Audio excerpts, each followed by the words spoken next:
Listening to the Wrestlebread podcast. Cut the shit.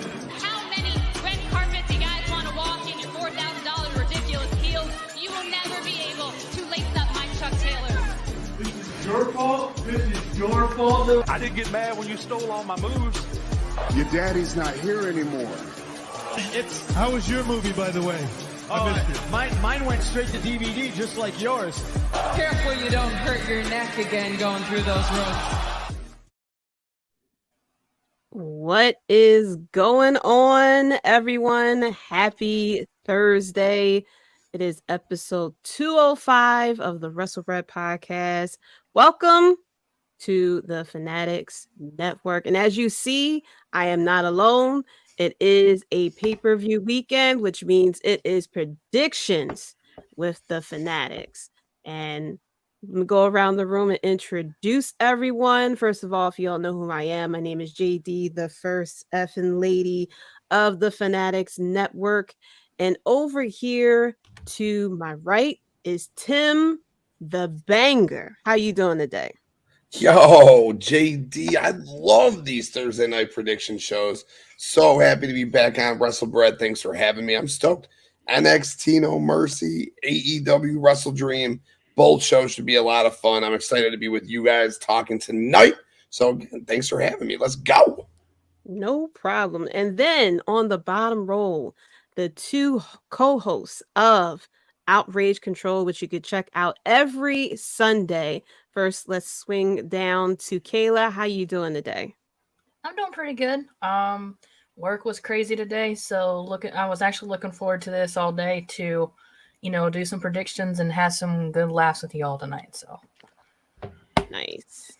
And then finally, last but not least, you may hear Tim say "shut up, Dango" a few times tonight. It's surely going to happen. At least. But straight from the weeds, Dango, how are you doing today? I'm okay. I'm doing okay today. Just ready for some predictions, ready for a good pay-per-view weekend. We got pay-per-views back-to-back weekends, so this should be fun. Yes, it's going to be a lot of fun this weekend. We got No Mercy on Saturday, and then with Collision, of course, so people are going to be pulling off the Shawn Michaels here. And then on Sunday, we have WrestleDream over in Seattle. Both pay-per-views have a very good card coming up. So we'll be getting into some predictions. We got football going on in the background, Lions versus Packers. I'm going to address the elephant in the room. Yes, the Cowboys have lost. I said last week that, I'm waiting for them to go against a team, but, going against Patrick Mahomes and, they had Taylor Swift in the arena and everything like that. I mean, it's tough, Oh, wait a minute. They didn't go against the Chiefs. They went against Arizona with Josh Dobbs, who should be thanking the Cowboys because I'm very sure he's now going to have a jersey in the pro shop thanks to the win over the Cowboys. It is what it is. Like I said, they lose to a team that they shouldn't be losing to. Didn't know how much Tavon Diggs really affected the team to the fact that they just went into straight chaos.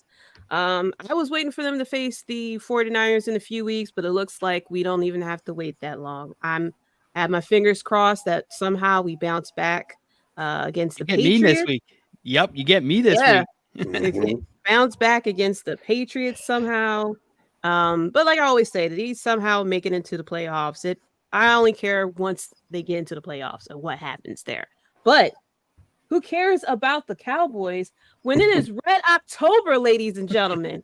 The Phillies are in the playoffs, and this is the time of the year where everyone in Philly suddenly is a Phillies fan. Probably can't name 3 people on the team besides Bryce Harper, but it is what it is. They finally made it in. But yeah, wild weekend of football. As we've seen this slight blowout from the Lions right now. Just a lot of craziness going on this week, last weekend, and then I'm sure it's going to be some craziness this weekend as well. Let me get into the comments. Huh? Let's hope they don't put up 70. I know, right? Jeez Louise. Gosh. I mean, that was the craziest thing I ever seen. I didn't know that. I mean, I knew that there was a record of 72, and they didn't put up they could have put up 73, but they didn't break the record. They just wanted to show just a little bit of mercy by putting up 70. I mean, somebody is getting fired. Definitely. Before I get y'all opinions, let me get into the early folks, people coming in early, just in time, because he is just in time. What is up, Fanatics fans? Much love to you. Thank you so much for tuning in. And then Dylan, what's good, family? Thank you so much for tuning in. Be sure to check the Dome Field Advantage podcast if you are a Saints fan. Even if you're not a Saints fan, just go ahead and tune in. Just check out what he says from week to week as he goes over everything with the Saints as well. And then all the way from the future, broadcast. What's up, Fanatics? I know you're happy about Elimination Chamber. Finally, now it's us that has to wake up early in the morning for the pay-per-views instead of you guys. So 6 a.m. start time, baby. Yeah, it's going to be breakfast and wrestling for us. We're going to be, all of America is going to be complaining while you guys are just basking in the sun. So you can go to bed early, set your time, get up 5:30. Well, for me, it'd be 5:30 Eastern time. Get your coffee, get your breakfast, turn it on at 6 o'clock. Once it's over, go back to bed. Exactly. You have to clock in for work at that point. Like, geez Louise. But I'm happy for you guys over there finally getting a pay-per-view. I think they should travel, at least once a year, twice a year to different countries for a pay-per-view because they deserve it. But getting back to what you guys' opinion real quick of what's going on with football. I know Tim with your Bears. I mean, yeah. I mean, Arrowhead was fun. We were at we went to Kansas City for the Bears game. I mean, I knew what we were going to get from the Bears game. I said the final score would be 52-17. I was close. If the Chiefs didn't pull their horses in the third quarter, they could have easily got up to 52. I mean, the Bears are bad. The Bears are bad. But the league last week was wild in general. I mean, you guys hit on a couple crazy points. 70 points from the Dolphins. And the league was complaining that the Dolphins ran up to score. All they did was run the ball. Stop the fucking run. Why are you crying? And I feel like Mike McDaniel should have just kicked that field goal and broken the record and really just fucking stuck it to him. That's what I would have done. If you can't stop me, fuck off. Why are you crying about it? That was bad. Oof. I'm not going to beat a dead horse, Jaydee, but I mean, my God, I mean, if I was in a survivor pool, that was the pick of the week. I mean, that was the pick of the week right there. Oof. Fuck. Rough right there. Probably get a lot of survivor pools. Yeah. Yep. And there were a couple other games I can't remember off the top of my head, but there were a couple other big upsets last week. This week should. Oh yeah, the Jaguars losing to the Texans. I mean, that was fucking crazy. Who saw that coming? I mean, it's all working out for the Bears, I guess. If we're going to suck and be the worst team in the league again, let's make sure that we solidify the first pick and go get Caleb Williams. And let's hope that the Panthers continue to suck so we get their pick, which is going to be a high pick. And that's kind of where I'm at in the season right now. It's bad to be a Bears fan. Yeah. You guys have been going through it from the double doink and Trubinsky and not good. You guys have some terrible luck. Wow, we just saw a horrible organization. And sorry, JD, that I think on one point you were supposed to beat me by like a Yeah. lot. And it was just like Devontae Adams on that Sunday night game basically just went off. Yeah, I looked at the thing and I was like, "What the hell?" And it was like nothing I could have done because all the people who scored the high points I started. So I was like, "What the hell happened?" I saw Devontae. I was like, "Oh, never mind. That makes sense." That was the only reason why, because my team has been terrible because I got the Joe Burrow curse. That's a bad one. Yeah, it is crazy. I thought about Joe Burrow too, but yeah, that's the NFL. Changes from one week to the next. Hey, Kayla, you won again, didn't you? Yeah, I'm 3-0. Yeah, Nice. She got Tula and Tyreek. She got Tula and Tyreek. So 70 points. Really I remember she took Tua super early when we did that draft show, and we all were like, "Oh, what are you doing?" Hey, yeah, Kayla knows what she's doing. Exactly. So let me get into some news and rumors. So during a live event, Mr. Cody Rhodes came in and was attacked by Omos, and a lot of people have very different opinions as to if this is the next feud or not. Him versus Omos, it's that time of the year for Omos to come out of hiding, have a high profile match, and then disappear into the abyss. But what's your guys' opinion on this potential matchup? I am so excited. Omos is back, and he's back in a big way. He's gonna eat, a crossroads, maybe another crossroads. Cody will go to Cody, cut him a couple of times. Oh, it'll be fun. It'll be a lot of fun. I'm all in on it, as I'm an Omos sapien, and I can't wait for Omos Mania 40 in Philadelphia. Kayla, what's your thoughts on that, on the potential feud? I mean, I think it would be interesting, considering Cody's probably going to learn real quick that you just can't do, one good punch and he's down because, everyone's, figured that out. Omos is, big guy. Tim said a couple crossroads and a Cody cutter. I'm going to say about 6 crossroads, 6 Cody cutters, and something he pulled out of his pocket to take Omos down. He's going to have to work for it. I think it's cool if this is the next, feud for him, build his way up to finally finish the story. I'm all for it. Give him some, good competition. Because trust me, he's going to have to work through that competition. Yeah. Dangle, what's your thoughts on that? Yeah, it should be a great, interesting match between those two, but I have a feeling it's not this feud. I think that was just a fun little thing that they were doing. His next feud is Batman, as in Batman versus Superman, Drew McIntyre. So that should be very fun and interesting. So that should be a great matchup, as them two should. And I know Cody just recently announced his holiday schedule for the end of December, and he's going to like 9 cities in 4 days. It's like that's Cody.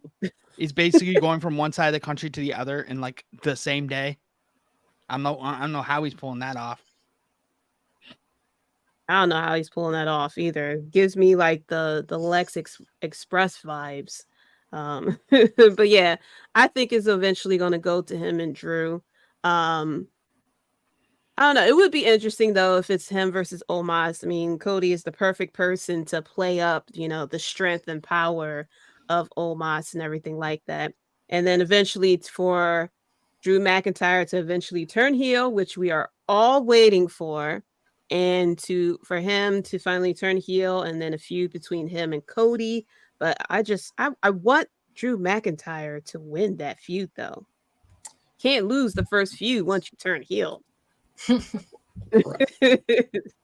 can't do that. And speaking of Cody, the rumors are out there. Don't know if it's going to happen now that the writer's strike may be coming to an end. But it was said that Roman Reigns was supposed to go against The Rock at Mania 39, but apparently something came up. He wasn't able to do it. And there are rumors floating out there that he may come out for Mania 40. This is the new company's first WrestleMania. The rumors are saying that they want it to be big. The rumor is that they want The Rock to be at Elimination Chamber, whether that's I doubt he may be competing or he may be hosting, who knows, but it's potentially that it could be The Rock versus Roman Reigns at Mania 40. What's your guys' opinions on that?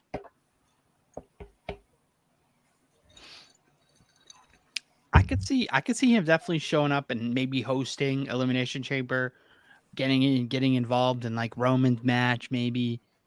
I've heard one rumor of Roman losing the title earlier than WrestleMania, and then having Roman cost him the title, and then just having it be tribal combat. So yeah, I heard that one, that he's supposed to potentially lose at Royal Rumble to Cody, and then him versus The Rock at Mania.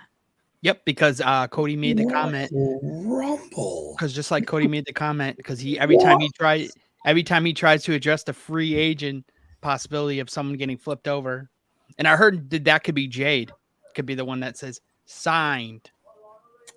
That they just said Jade, Rumble. Jade to SmackDown. No, do 2 nights of WrestleMania. All right. I think I see my boy Justin say this in the chat a couple of times. It's Cody night 1, you do The Rock night 2. I mean, like Cody get his moment night 1, win the title, and then you let The Rock do night 2. I mean, right? Like you got to do that. Cody winning at the Royal Rumble. What significance is that? That's the story. That was what the chapter in the book that you were fucking turning to. Like, stop it. This whole thing has been building to a 1-year journey to get to WrestleMania 40. If The Rock is there and he's available, let's double book Roman. Roman has wrestled, I don't know, 5 times this year or 6 times this year, 4 title defenses. I mean, I'm not complaining about it. I'm good with the part-time champion. When you got it like he's got it and you've beat everyone like he's beaten everybody, you don't need to be there every single week. You don't have to. And that's why they made the other belt. We ain't got to go into that. I think it's got to be 2 nights. If The Rock's involved. Maybe The Rock is the special guest referee for Cody and The Rock, or for Cody and Roman at WrestleMania 40 to ensure that no shenanigans get involved in that match. And that sets up Roman and Rock at 41 or something. But either way, no matter how you're going to cut this cookie, Cody Rhodes is taking the belt from Roman Reigns at WrestleMania. But yes, I do think The Rock will be in Australia as the guest host, and I think that'll be really fucking cool. Oh yeah, definitely. To Graydon, be sure to check out the Director's Cut every Tuesday exclusively on the Fanatics Network. What's going on, Dan? Roman 2 nights will never happen, he says. And then Justin Time said Roman has been gone long enough. He can pull double duty at Mania. And then Dan comes back. Rock versus Grayson Waller at Elimination Chamber. The Rock is afraid of Grayson Waller. Fear the Waller effect. Talk about a rub. That's a rub right there. That's a fantastic idea. Mm-hmm. Definitely. Kayla, what's your thoughts on this? Honestly, it shouldn't happen at Royal Rumble, honestly. Like Tim says, it needs to be 2 nights, and then, Justin says Roman can do 2 nights, which I think he can.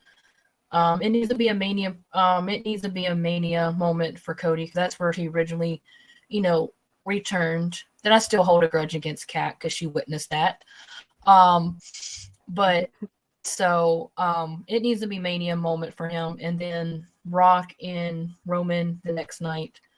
And Dan says Roman will never 2 nights will never happen. Yeah, Roman don't have. I mean, I'm sure Roman has say so of what he can do, in his contract and what he does. Obviously, he does because he ain't on TV. But if I was part of management, I'd say, all right, dude, Night 1, you're going against Cody Rhodes. You're losing the title. Night 2, you're fighting again against your cousin. So yeah, I think him losing it at winning at Royal Rumble wouldn't be. Don't think it'd be as special as it would if he won it at Mania. Because everybody dreams of having that WrestleMania moment. Mm-hmm. Yes, Cody did wrestle at a WrestleMania one time, but that wasn't technically Cody Rhodes. That was Stardust, so that don't count. So I think Cody Rhodes deserves the moment at Mania. So that's WrestleMania 40, Philadelphia, Pennsylvania, Lincoln Financial Field will crown a new champion, the American Nightmare, Cody Rhodes. And Roman can, like I said before several times, Roman and his little walrus can go to the island of Relency and take another trip and just dwell in some alcohol or whatever he needs to do to get off his mind that he's no longer champion. Yeah, it is an interesting dilemma that the company may be in, especially if The Rock does agree that he wants to do something at Mania. It is going to be that pressure to put him as main event. Luckily for them, they have the 2 nights, so they can definitely do something where he is part of, main event of night 1, and then have Roman and Cody main event night 2, or switch. Who knows?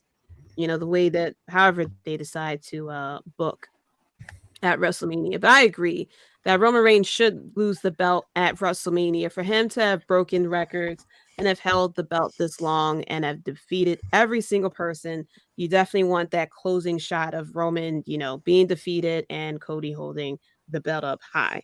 Like I said, it's going to be interesting if The Rock is available for WrestleMania, because it's going to be like, what are they going to do after that? What's going on, Victor? Thank you so much for tuning in. Tim was part of the Masked People backstage. I think I'm bigger than all them, honestly. Unfortunately, I think I'm bigger than a lot of those guys. That explains why he disappeared for a short amount of time last night, wasn't it? I'm just kidding. I did off of the watch along, went back there. Yeah. Via satellite, yeah. And then what's going on, fun guy? I think Jade will dethrone Roman. That'd be interesting. That'd be very interesting. Listen, I would not mind. At this point, I don't care who dethrones Roman. Someone needs to just dethrone him. I'd take Jade Cargill over anybody, really. Just somebody. I don't care if it was her. Dan said it is decided he's losing the title at a house. So no, just kidding. No. Fun guy said, think about that publicity. That'll be crazy. What's going on, Button Sampson? Thank you so much for tuning in. JD, like I told Tim, can you imagine this at Mania, Cody and Roman fight? So in the mask low blow, Cody and Roman win. Masked person is Jada freaking Cargill, joined with Heyman Uso. Oh, so you're saying that Jada will be joining the bloodline instead of Cody? Yeah, the adversity will be added on to there. I think people will lose their minds. People will lose their minds if Cody loses a second Mania in a row. Oh, I already said that. You sold out moment. Oh, yeah. Okay. Victor said they did wear a black shirt. They did wear a black shirt and mask. Fun guy said Cody needs the adversity. He would never hit a woman. That is why Jade is beating Roman. Insert Brandy Rhodes. Cody won't hit a woman. Wouldn't stop Brandy. No one said this is open mic night, bitch. You can rehash that all over again. Bring Shaq in, do the tag match. Exactly. I feel like Shaq would love it. Yeah, he probably would. Sure, they'll definitely pay him buku money for that too. But speaking of Jade is now with WWE. Has been announced. WWE has been tweeting and Instagramming and TikToking it, as they should, because it's Jade Cargill. Respect. So yeah, they definitely has been, letting everyone know that she is here. Interesting thing, a lot of the Nikki Bella, Brie Bella has tweeted to her, Bailey has tweeted to her. Um, and of course, a lot of people in AEW are very happy for her, which blew people's minds that, they are happy for what it is that she wants to do. I mean, she did try out for WWE first, and then was told that they think that she is not it seems like she's not hungry enough for it, which she went to another company, proved herself, and now WWE came calling for her, which is what I said with some of these WWE releases. Now it's no longer the end all be all. You can go somewhere, make a name for yourself. Boom, WWE gonna come calling you up. I mean, people are saying that it's possible that they could go after Ricky Starks, that they could go after Wardlow, Yep. who, they didn't really care for in the first place, but thanks to AEW, now these people are making a names for themselves. But yeah, they showed that she's at her first day at the Performance Center. So a lot of people are now counting down to when she is going to debut. Dan said, "You see Kenny Omega's tweet wishing her luck." I did. And then a lot of people lost their heads that he wished her luck, and he had to tweet back out like, "Listen, it's not, it's normal for us to wish people luck in what it is that they're doing." I mean, not the tribalism that we see with a lot of the fans where, it's all wrestling companies. At the end of the day, this all works out for everyone. I mean, Jay Cargill, according to the rumors, is getting paid a lot of money to the point that that she more likely won't be in NXT for too long because they have to pretty much give a reason of why she's getting paid so much. So Makes sense. but yeah. So what I was thinking that she debuts in NXT, stays down there, probably comes up Royal Rumble time, and then, from Royal Rumble on, she's on the main roster. But what's y'all opinions on Jade Cargill coming to WWE when I'm she'll debut? I'm stoked that she debuted in or that she signed with WWE. Yo, she is a wrestler. Just look at her. She's a goddess. Like, she is the epitome of, you hate to say it, right? Of what Vince McMahon looks for in a talent. Like, just look at her. She's a fucking 80s wrestler. She's beautiful. As is Wardlow. And Jade is just the first domino to fall. Cody's there. So influential in Jade going to AEW. So influential in bringing Jade to WWE. He's going to bring War Daddy over there, and I can't fucking wait to see what War Daddy can do in WWE under that house with that training. I'm so excited for that. And Ricky Starks I'm 50-50 with, only because I think Ricky Starks and LA Knight are very similar. Granted, there's a 15-year age difference, maybe more than that between the two, so you have plenty of room for talent. But LA Knight's kind of already doing the thing that Ricky Starks wants to do. And MJF, you got to remember MJF maybe too, because that's another Cody guy. Although I think MJF is signed up through 2029. I don't think that he'd be doing all this, get all this pub in this title if he wasn't, unless Tony's just trying to keep him. But I love it. I think Jade, someone said, I think it was Dango maybe yesterday, who said maybe she debuts in the crowd in NXT, which would ultimately make sense. That's the way they used to debut people. I don't think she needs an NXT run. I just catapult her right to the main roster. I mean, she needs some seasoning in the ring, but she can get that on the main roster working with some of these women. Put her in a ring with Candice LeRae. Put her in there with an Indy Hartwell. Becky Lynch was talking today about all these women not being used. Put Jade in there and just let her smash these women. That's what I would do. Yeah, I agree that they could have her more likely in the crowd. We'll probably see her in the crowd at No Mercy, and then eventually have her debut. It's going to be a bit of an adjustment for her because she has to wrestle and be more like the WWE brand. They want you to wrestle a certain way.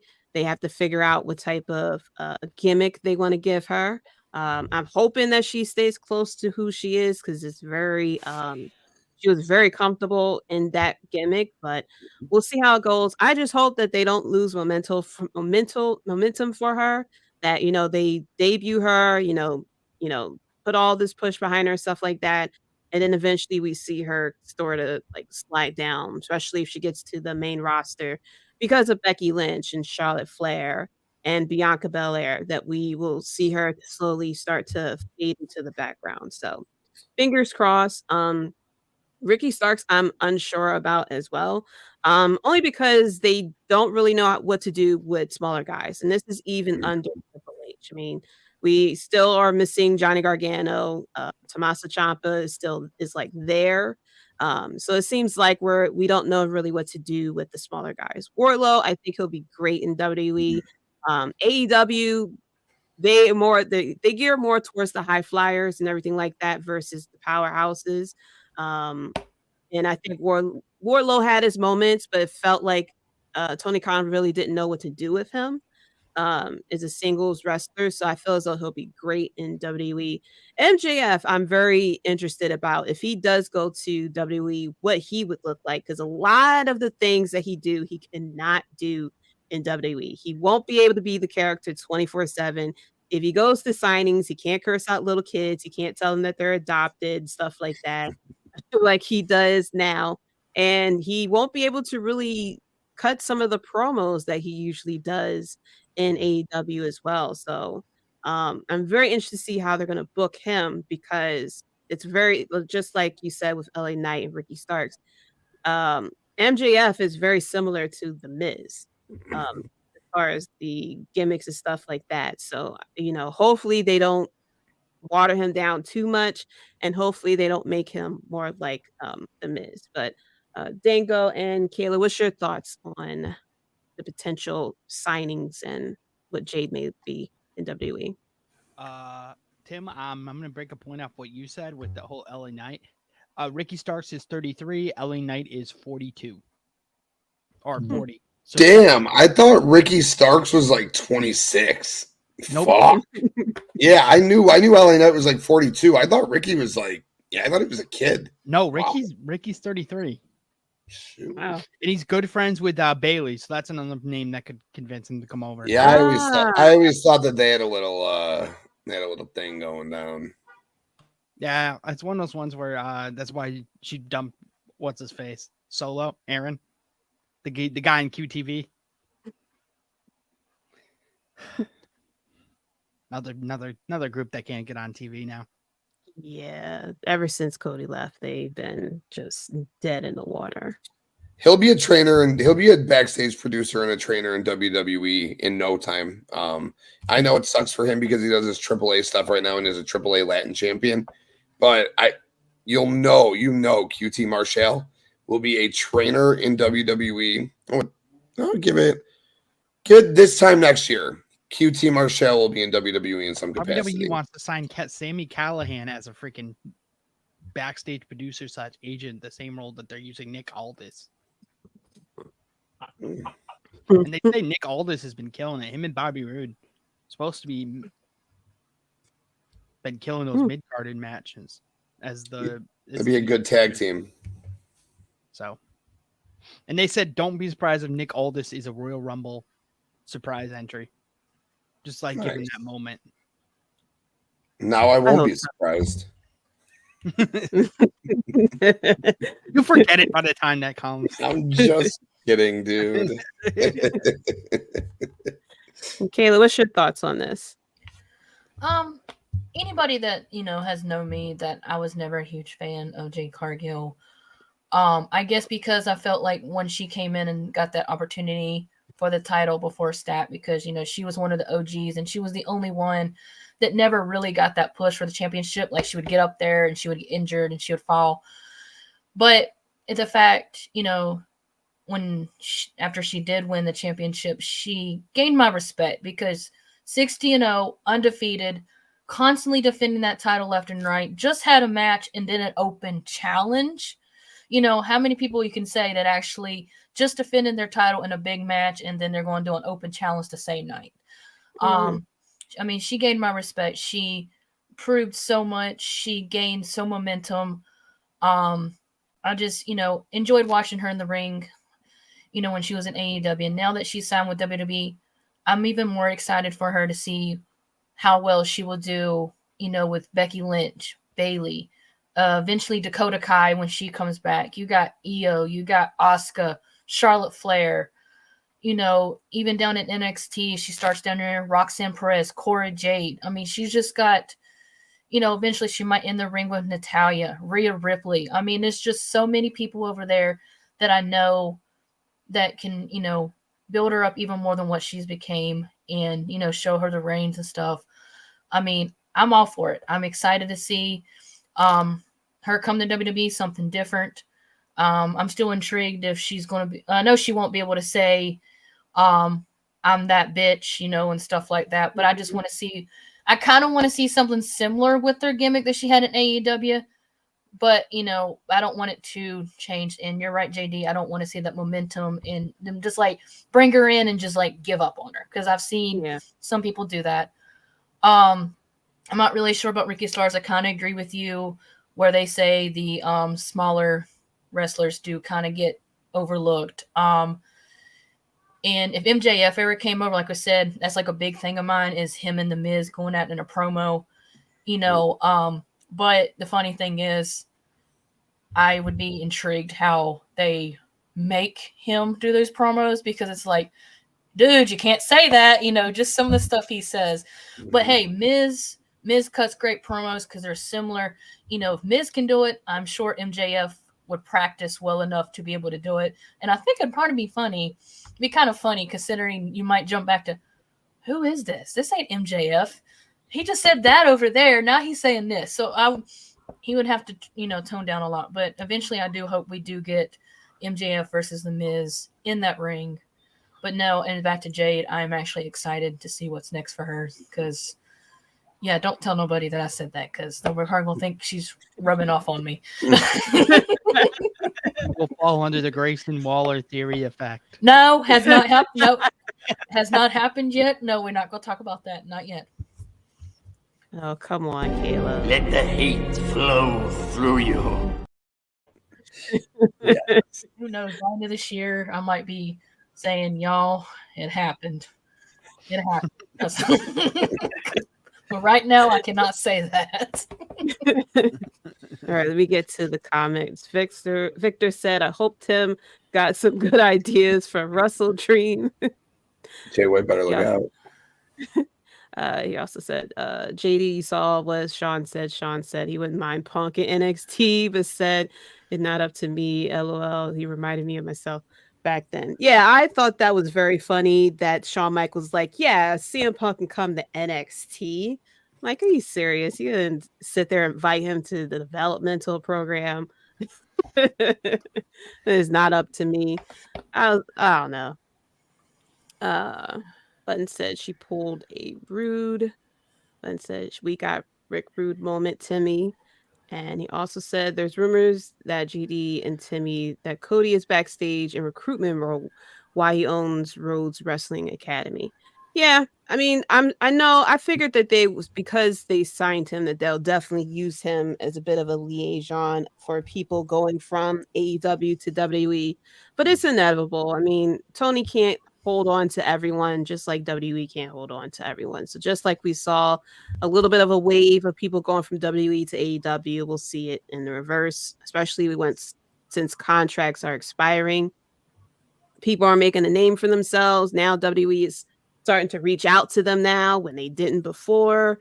So yeah, we're going to start to see people go from WWE to AEW as well. But yeah, I can't wait for her to debut and see where she goes from there. And yeah, wish her nothing but all the best with everything. So now let's get into some predictions. We're going to start off with No Mercy. And we'll be doing a watch along for No Mercy as well this Saturday. Even if you're not an NXT fan, just come on in, hop in, we'll have a good time. We'll maybe go on a tangent. You got questions. If you don't know who the hell this person is, you can ask it. We'll let you know who it is, whether you should cheer for them or not. Because I'm not consistent with watching NXT, but I do know the people who are named on here.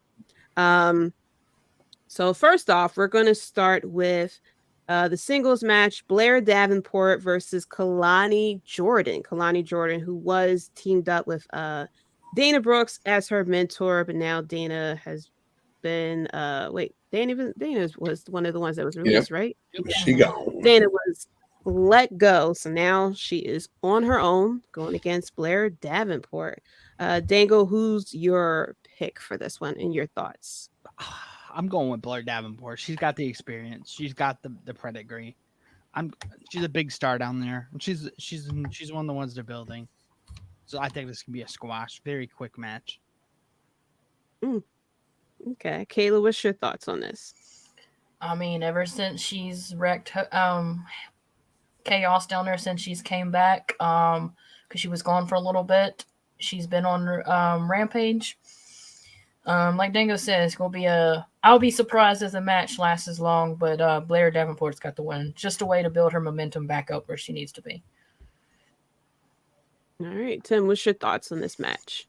Yeah, Blair Davenport for sure. I think that maybe we see Roxanne Perez return here, and that's why we get this random. I mean, it's not random, they're building the story up, but I think that's why we see this on the PLE, because Roxanne Perez is going to end up showing up and confront Blair Davenport at the end of the match. Okay. Yeah, and I agree with you guys going with Blair Davenport. I think now that Kalani has lost Dana Brooks, that they kind of had from what I saw, a bit of a story going with Dana kind of training Kalani and everything like that from what I last seen. But yeah, I know, of course, Blair Davenport is going to, sit there and cause a bunch of chaos. And yeah, I can see Roxanne Perez coming back to continue the storyline, especially with Blair attacking her, what was that, weeks ago at this point? So I'm going with Blair Davenport as well. Next up, we have Bron Breakker going against Baron Corbin. Let the ship sail. For me, I have a feeling that Bron Breakker will win, but I'm going with Baron Corbin just because I'm such a fan of the Lone Wolf Baron Corbin, and now we're kind of like getting this a bit of a different version of him. And I love the fact that he's getting this second win down in NXT. And they're allowing him to go kind of back to his roots and everything like that. And he's no longer happy or sad or mad or anything like that. But I'm actually going to go Baron Corbin here. Tim, what are your thoughts on this match? Oh, man, this match sold me. I watched NXT this past week. Really, really fun show. The end of the show, though, Bron Breakker and Baron Corbin continue their brawl. They were brawling in the parking lot. They eventually brawled into Shawn Michaels' office, fought through his wall. But what popped me was Baron Corbin slams Bron Breakker on top of this car, and Bron just sits up Undertaker style. I swear, I go look it up. He literally just Undertaker, and I'm like, this motherfucker just Undertaker. No fucking way. And then they kept fighting. Fuck. I don't know. It's tough. It's a coin flip. I feel like the easy answer should be Bron Breakker. My heart, so fucked up to say, but my heart is begging for Baron Corbin to get this big win. But it's going to be Bron Breakker, right? No. Baron Corbin. I'm going with Baron Corbin. Baron Corbin pulls it out. As I was saying, Bron Breakker, something inside of me was just like, no. They're building Corbin for something, so I'm going to go Baron Corbin. There we go. Kayla, what's your thoughts on this match? I mean, it could be hard. I mean, we all know what Bron Breakker can do. He's proven that in NXT. But I'm with you, Jaydee. I've always loved the Lone Wolf Baron Corbin, and the fact that he's going to NXT, trying to build, but I guess you can say kind of getting a second chance at rebuilding himself, the right way. Yes, Tim, I actually saw that clip where Bron Breakker just sat right up with the Undertaker. I'm like, holy cow. But a part of you want to say Braun Breaker, but honestly, as much as he's dominated down in NXT, I can honestly see Breaker putting Corbin over. So I kind of want Baron Corbin to win this match because I believe it'd be a very good way of whatever is coming for him to get this win. Because heck, go around saying I beat Braun Breaker. That'd be honestly one hell of accomplishment. So Baron Corbin. Okay, Dingle, what's your thoughts? I'm going with Rex Steiner, Braun Breaker. The name he should have been when he debuted instead of Braun Breaker. He's literally his uncle. He really is. I can't wait for him to come out with the chains on his head. Oh, Oh my I God. think he's done that already. Once. I think so too. If I remember correctly, at one of the PLEs. I know he's got good gear, but I think either returning Von Wagner either helps Corbin win, but I'm going with Breaker. I can see that. I can see that part. Von Wagner was showing up and helping the Corbin get the win. Yeah, Von Breaker coming back from the devastating head injury that he sustained at a few weeks ago, which they kept showing the clip for over and over again. I saw on social media something like that. What's going on, Ivan? Be sure to check out Circle of Debate. Happy Thursday. Thank you so much for tuning in. Next up for the NXT Global Heritage Cup, we got Noam Dar going against Butch. Is that a new person here going against Butch? Not Pete Dunne. Well, no, his name was Pete Dunne, but yeah, Butch. He's going against Butch. I've had a switch. Yeah, Noam Dar going against Butch for the NXT Global Heritage Cup. A lot of people was hoping with him in NXT that they'll give him his name back, but it looks like we are still sticking with Butch. But Dan, what's your thoughts on this match? I'm going with Butch, and I think that'll be a fun way to bring the Heritage Cup up to the main roster and have some Heritage Cup matches on SmackDown. I think it'd be an interesting way to have the cup move, give some exposure down there. So different way for the Brawling Brutes, especially give the Brawling Brutes something and give him that momentum. But because I don't think he's going to get his name back. I think he's more grown into being Butch. Yeah. He really has grown into being Butch. At first he was this little scrappy dude when they first had him up, but he's transformed kind of into a hybrid of both of them, which is not bad. It works. So I'm going with Butch. Yeah, he mentioned that he doesn't mind the name either, so that kind of solidified it. Kayla, what's your thoughts on this match? I'm still not rocking the whole long hair Noam Dar. I don't know. I just don't like it on him. But when that day that showed him in NXT coming back, and I'm like, who was that? The one time I watched NXT, he's sitting like, I think I text Dango and I asked him. He's like, that's Noam Dar. I'm like, no, it's not. Yes, it is. No, it's not. Yes, it is. I mean, we went back and forth. And I was like, oh, I guess it is him. But but I agree. I think a way to put momentum in the Brawling Brutes. I'm gonna go Butch some way because I feel like Brawling Brutes have kind of they've I wouldn't say they kind of dominant. I mean, Ridge Holland's grown on me, but I feel they're kind of getting a little lackluster, losing matches left and right. So if Butch won this Heritage Cup, he's going to share it with Ridge Holland and, just having that moment for Brawling Brutes. Because I think they deserve something too. Yeah, Tim, what's your thoughts on this match? This one's tough. I'd originally say, why would Butch win this thing, bring it to SmackDown? But if you look at this show, every single match outside of the first one has a main roster talent involved in it. So, and you got Becky, who's the NXT Women's Champion. You had Dom, who is the NXT North American Champion. I mean, I think it should be a no-brainer that Noam Dar wins this match and keeps it in NXT. But the kicker here is, how long is Sheamus out for?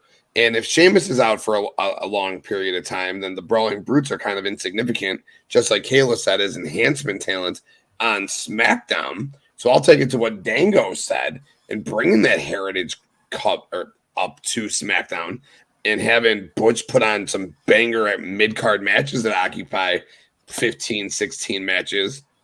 Fucking sign me up. I was going to say Noam Dar. I'm flipping. It's Butch, and I think Butch wins for sure.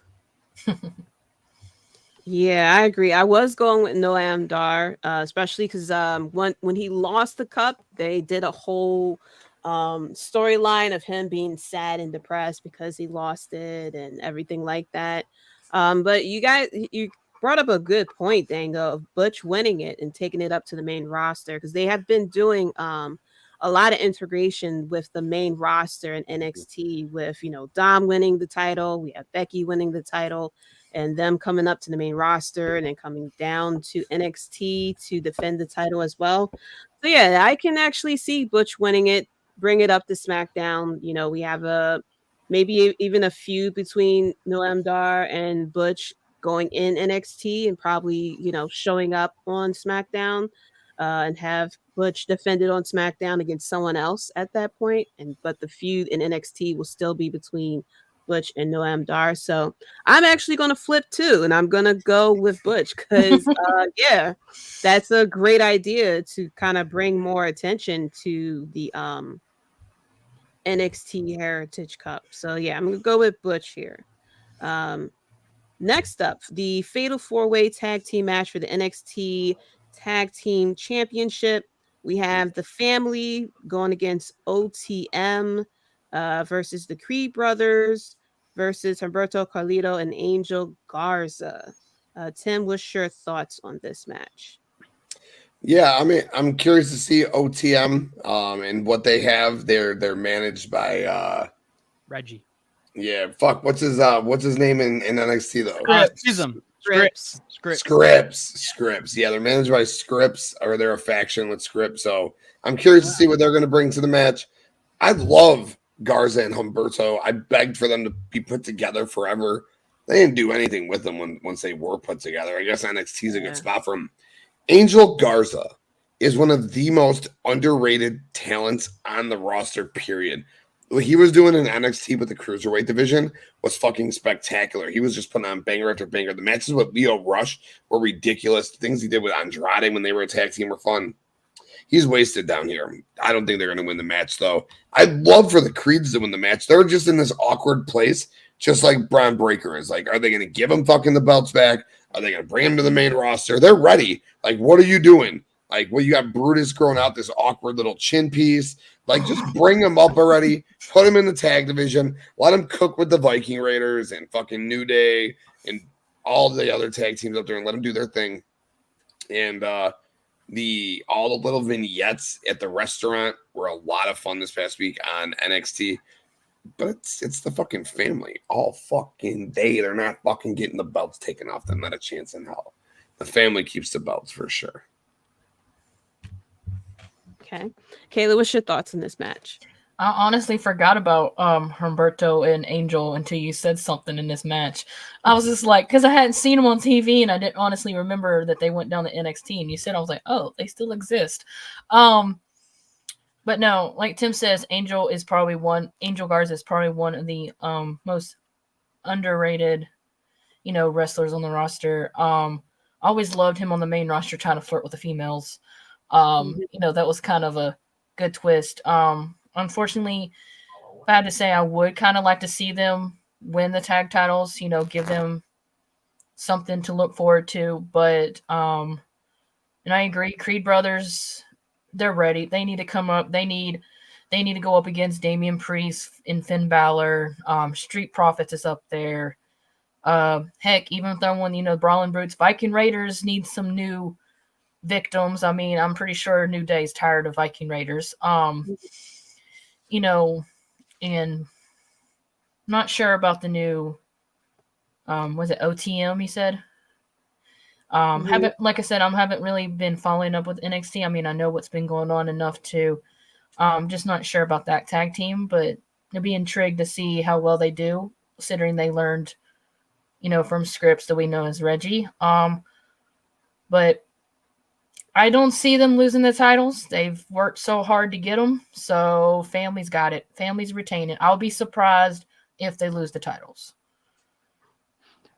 I'm also going with the Family. That was a really great segment, especially the one at the end where they were breaking bread together at the restaurant. So I think the Family retains, and I think this sends the Creeds up. I'm hoping. Yeah, I hope the Creeds go up too. They are definitely ready. Isn't OTM they were doing vignettes and they like grew up together and stuff like that? Yes. Is that yes. that team? Okay. Yes. They're like what was that? Oh, the guy that died a couple years back. They're like them. They remind me of them. Okay. Yeah, because I remember seeing their vignettes, and I have yet to see them wrestle. I don't think I saw them wrestle just yet. I think I've been missing it, but I do remember seeing the vignettes of them as kids, and then them as adults, and everything like that. But I have the Family retaining as well. I hope the Creed brothers go up to the main roster. Prime time, yes. Yep. Yep. They That's gave me what those vibes too. Yeah, they gave me those vibes too. And yeah, like you guys said, Angel Garza is very underrated. I'm a big fan of Angel Garza, especially when he first came onto the scene in NXT before he went up to the main roster. He definitely gave me vibes of like a young Eddie Guerrero or something like that. High flying and everything, and just had such charisma. But they didn't really know what to do with him once he came up to the main roster. And I'm happy that he's teamed up with his cousin. I'm hoping that they do something with them. I haven't. Last time I seen something with them, they did a vignette because I think it's their grandfather is a famous wrestler, so they did a vignette based off of that. That's the last time I've seen anything with them. So. That goes to show how long it's been since I sat down and watched NXT from start to finish. But I'm gonna have the Family retained here. I think it makes sense. They really got something going, but I'm very interested to see what the next feud would be for the Family, because it was I loved when they were going against Legado del Fantasma. That was a lot of fun. But I'm hoping that they kind of continue that momentum as champions as well. So next up for the NXT North American Championship, we have Dirty Dominic Mysterio going against Trick Williams. Dragon Lee will serve as the special guest referee. Dango, what's your thoughts on this match? Okay, I think this is gonna be a very good match. I think this is the end of Dirty Dom. I think this is where Trick takes the belt, especially because he's got Dragon Lee. Dragon Lee and Thing are in a feud, so he knows, hey, maybe I could just go after him after. So I think it's going to be Trick. I think this Trick finally gets his moment to shine, and him and Mello celebrate with the titles. Okay, Kayla, what's your thoughts on this match? Oh, Dominic Mysterio. I was very aggravated when he actually took the title off of Wesley. I think I actually cried that night because, I've always been a big supporter of the Rascals, and I only tuned in to NXT, when it was whole MSK. Then when they released Zach, I kind of just fell off the face with the NXT. But every time West had a match, I would support them and everything. And then the goes end up being the longest NXT North American champion, only to lose it to Dominic Mysterio. I'd already disliked the guy as it was, but he's proven. I don't know. I guess what aggravated me the most is he didn't win it on his own. He had to have Rhea, he had to have Finn, he had to have Damian help him. And, he's proven it on the main roster that he can defend that title. He can win matches on his own. So I don't know why he's thought he could, I guess because he thought I'm getting beat. I need help. But, you know, I guess that's why it aggravated me. But believe it or not, I believe this is going to be Trick Williams' shot. I mean, Dom does not need to have that NXT championship up there. If you're froggy enough, Dom, and think you can win a match, go after Gunter, okay? See if you can get past him. Then you'll get my respect. But no, Trick will get his moment. I think he's been with under Carmelo Hayes' wing long enough. I think it's time for him to actually have a title to build himself up. Because he's really good in that ring, and I think he should be. So yeah. Dom, your time is up, bud. At least as NXT North American Championship. I'm sorry. Your time is up. Your time is Yeah, I up. know. Yeah. Tim, what's your thoughts on this match? This one's tough. This one could go 50-52. Obviously, Ali was supposed to be in this match to start, not Trick Williams.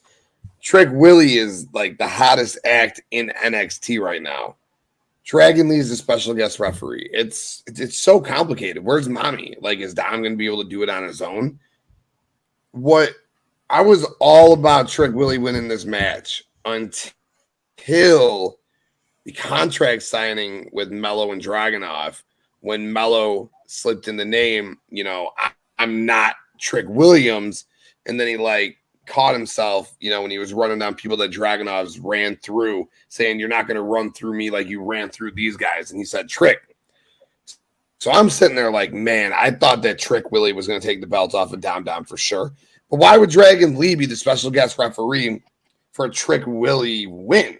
So, like, clearly they want to go the route of Dragon Lee and Dom going forward, or Dragon Lee's going to be the one to take the belt off of him. So, and what's got my brain spinning now, I think that Trick Willie is going to be the one to ultimately dethrone Carmelo Hayes when it's all said and done. Because, like I said, he's the most overact on the roster. Trick Willie beats Carmelo, raises his hand. Mello goes up to the main roster as he's more than ready. Trick Willie runs NXT. So, by default, that means Dom retains here. Don't know how it happens, but Dom walks out as North American champion. It's Trick clean. Just, it's all good because Trick just going to rise back up. He's not going to win this belt from Mello for like 6 months. So we have plenty of time to build Trick back up. Dom keeps the belt. Yeah, I'm actually going to go with Trick Williams. I think it's his time to shine. Bye, Dum. I think it's his time to shine. Especially because I'm a Rhea's still in Australia. Exactly. I'm a fan of both. I think I feel like it can go either way though, but I think if it is going to be eventually Trick Williams and Carmelo, I think they can give him the title here to kind of like boost him up a little bit more, for him to kind of be on his own, that he can be able to handle himself as his own person versus being the sidekick of Carmelo Hayes. So I can see that happening. I could also see Dom retaining, that Dom does something and Dragon Lee interferes somehow, whether inadvertently or, you know, directly, and cost Trick Williams the title shot as well. But yeah, it can go really either way, because why have Dragon Lee as the special ref if it's not going to special guest referee if he's not going to be like involved somehow. So I have a strong feeling that Dom may retain, but I'm going to go with Trick Williams officially here. Yeah. Next up for the NXT Women's Championship match, for an Extreme Rules match, we have Becky Lynch going against Tiffany Stratton. Tim, what are your thoughts on this match? Every match is like 50-50. It's crazy. I feel like Tiffany Stratton's got to get the win, got to get her belt back, got to get the rub beating Becky Lynch. It's an Extreme Rules match. She could have someone help her. But like when you listen to Becky Lynch's interviews, she wants this belt because she wants to put people over. But should Becky Lynch be doing open challenges with the NXT title on Raw? I mean, I'm not opposed to it, but is that something she should even be doing? Like, I don't know. I feel like it would be a big disservice if Becky beat Tiffany for a second time. So I'm going to go with Tiffany and think that Jade's lingering in the crowd somewhere and we get a little confrontation between those two. I don't know. It's tough. Like, how the fuck does Becky lose, though? Like, I don't. And Becky wants to do so much with this belt. Like, I don't think they're just putting this. Do I have to? And plus, she's got a match scheduled for. She's got a match scheduled for Monday against Tegan Knox. The winner faces Tegan Knox on Monday for the title. Yeah, Becky wins. I take my Tiffany thing back. Becky wins. I guess just being with her, she gets the rub. I guess. Get it together, Tim.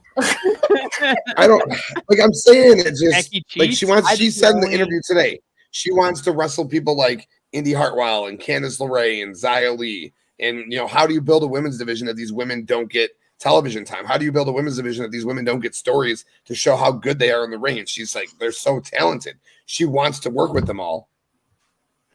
Fuck yeah, whatever. Becky Lynch. I've never seen someone so depressed over Becky.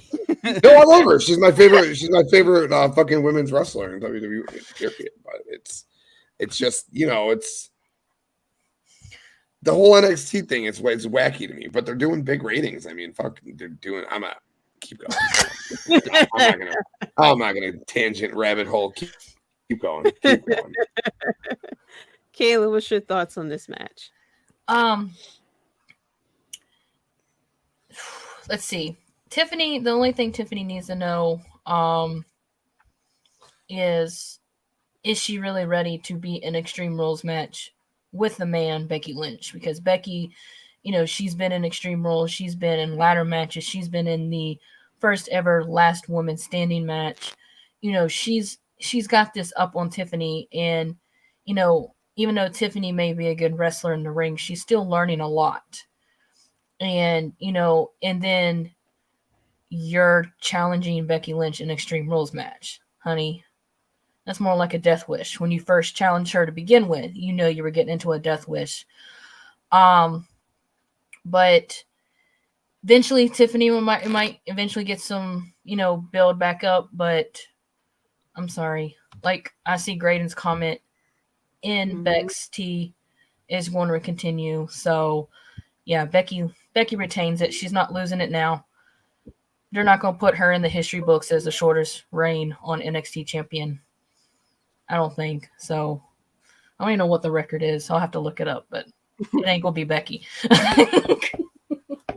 Yeah, Graydon also said, I agree, Tim, about the women's division. We need more than the big four. Dango, what's your thoughts on this match?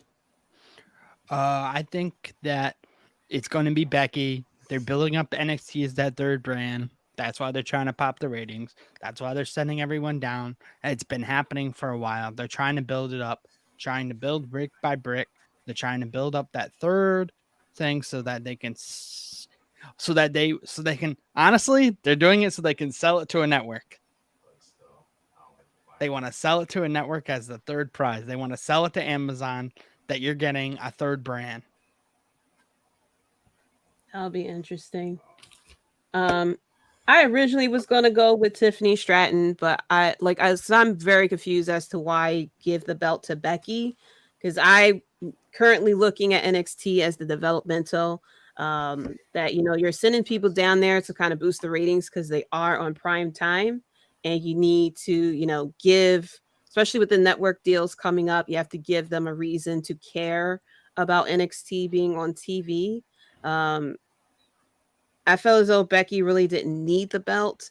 And, with her saying that she wants to use the belt to kind of put over women who don't get the title shot, it's like you could introduce a women's like IC title or something like that to do something like that versus taking the title from the women in NXT and kind of like not giving them a chance to be in a title match and to have a chance to win.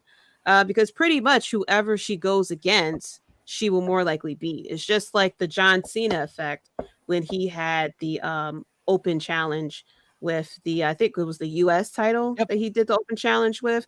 And it's like pretty much anyone he goes against, he was going to win anyway. So it was kind of like yeah, it's a good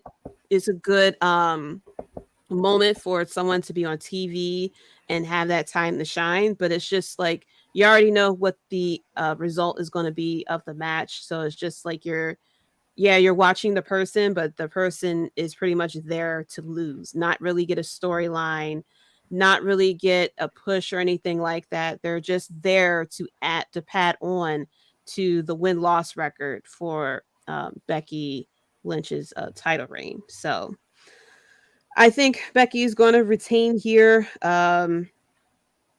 I'm very curious of how they're going to have her lose the belt if it's not going to be Tiffany Stratton.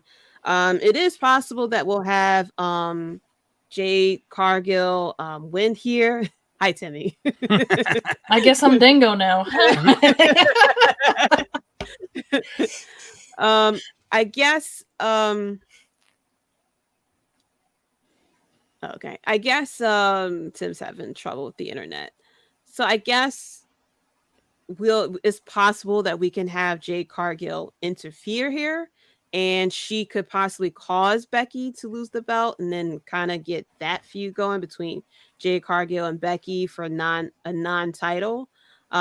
Or, she'll cost Tiffany the match, and then there'll be a feud between Jade Cargill and Tiffany. I don't really see Jade Cargill immediately getting a title shot. I think that'll be too much for her to just go ahead and get the title shot immediately. I'm hoping that they give her a non-title feud, and then she kind of like builds up from there. If she does get the title, I have the timeline of her going up to the main roster at Royal Rumble, so it really doesn't give her that much of a chance to hold the title for a very, very long time, in my opinion. But yeah, I'm going with Becky to win here. I feel like we'll see Jade Cargill, whether it's in the crowd or she may interfere in this match. We'll see. And then finally, for the NXT Championship, we have Carmelo Hayes going against Ilya Dragunov. Dango, what's your thoughts on this match? I'm going with Melo can't miss because Melo will retain and move on to his next challenger. As I think this Dragunov should go up after this. This should be Dragunov's done. Dragunov's one of the ones that should go up. He's Gunther's kryptonite. He's one of Gunther's kryptonites. I think you set him up as Gunther's next big person before Gunther hands it off to Gable. Because I think Gunther needs to go over him once. Because he's always beaten Gunther. Mm-hmm. Yeah, but not this new improved Gunther. Yeah. Yeah, their match was amazing the last time they faced each other. Yes. But yeah, I'm hoping that somebody goes up. They have yet to really officially pull anyone from NXT, really. I mean, they drafted people onto Raw and SmackDown from NXT. It was Gable, Stevenson. I forgot who it was. Who was the second person that was called up? Odyssey Jones, who's never been used. They did call up Kaylee and Ilion Dawn, Kaden Carter, Katana Chance. They are called up, but they rarely use them. But I'm very interested to see, for the men's division, NXT, or the single women's division as well, of who's going to get called up and where they're going to be placed. So yeah, it's a lot of people that needs to be called up sooner than later. Braun Breaker, the Creed brothers, Dragunov. I mean, he's been ready. I mean, he's been killing it in NXT for a long time. So yeah, it's about time for him to get called up. Kayla, what's your thoughts on this match? Dragunov, I've actually always loved watching him in the ring because he is crazy. Like, he's not. Hey, Timmy. He's not it's just randomly just switch again. But no, he's willing to take a risk in that ring. He don't care. I mean, he's great talent. I'm gonna call him vicious because he is in that ring. Mm-hmm. but I feel like Carmelo Hayes is definitely going to retain. Dragunov, I kind of agree that Dragunov needs to go up there, light a little fire up underneath Gunter, and because like I said, he's beaten Gunter every single time, and I feel like keep making Gunter dominant, and just maybe get that little push over him just to improve things. But I'm actually excited. Dragunov does need to go up. There's a lot of talent up there, that would be great matches. But like Dango said, Melo don't miss. He's got this. He's not losing that title yet. Yeah, I'm going with Melo as well. Even though I would love for Dragunov to win the championship, but I think it's time for him to go up to the main roster. But yeah, I have Carmelo Hayes winning here. Him and Trick Williams will ride off into the sunset with their titles. And I'm sure they're going to come up with something new as far as what they are, as far as both of them being champions. I can't wait to see how, those entrances are going to look like. But yeah, I have Carmelo here winning. But overall, this looks like a pretty good card for NXT. We got 7 matches. I think 1 is on the pre-show. I think I saw. But yeah, overall looks like it's going to be a pretty good card. So we're going to move on to WrestleDream that is happening on Sunday. We're also going to have a watch along with that as well. This is a stat card with 10 matches as of right now. We'll see if anything gets added between Rampage or Collision. Who knows? But normally 10 or 11 matches is kind of like where AEW normally goes with their pay-per-views. So starting out, a match that was added as of Dynamite, we have Wheeler Yuta going against Ricky Starks. Kayla, what's your thoughts on this match? Wheeler Yuta just annoys me. I just don't know why. It's just even when he was with the Best Friends, he just annoyed me. I don't know. He's just I don't know. But I think Ricky Starks. Ricky Starks would get the win, but he kind of just needs to be on the lookout because Claudio and probably Bryan Danielson. I don't know if Mox will be back because they're still, because everything that went down with him. But Ricky does need to look out for Claudio and Bryan. But I think it's going to be an easy win for Ricky. If it's not, then he ain't so. What's the word he used? Absolute. Yeah, sorry. Couldn't think of the word he uses, but he's not. So, yeah, I think Ricky Starks has got it. All right. Dangle, what's your thoughts on this match? I also think it's going to be Ricky Starks. I think it's going to be a really good match back and forth. Really, these two are 2 young kids that are really good in the ring. I call Starks a kid, even though he's older than me, if that makes any sense. It really doesn't after finding out he's 33.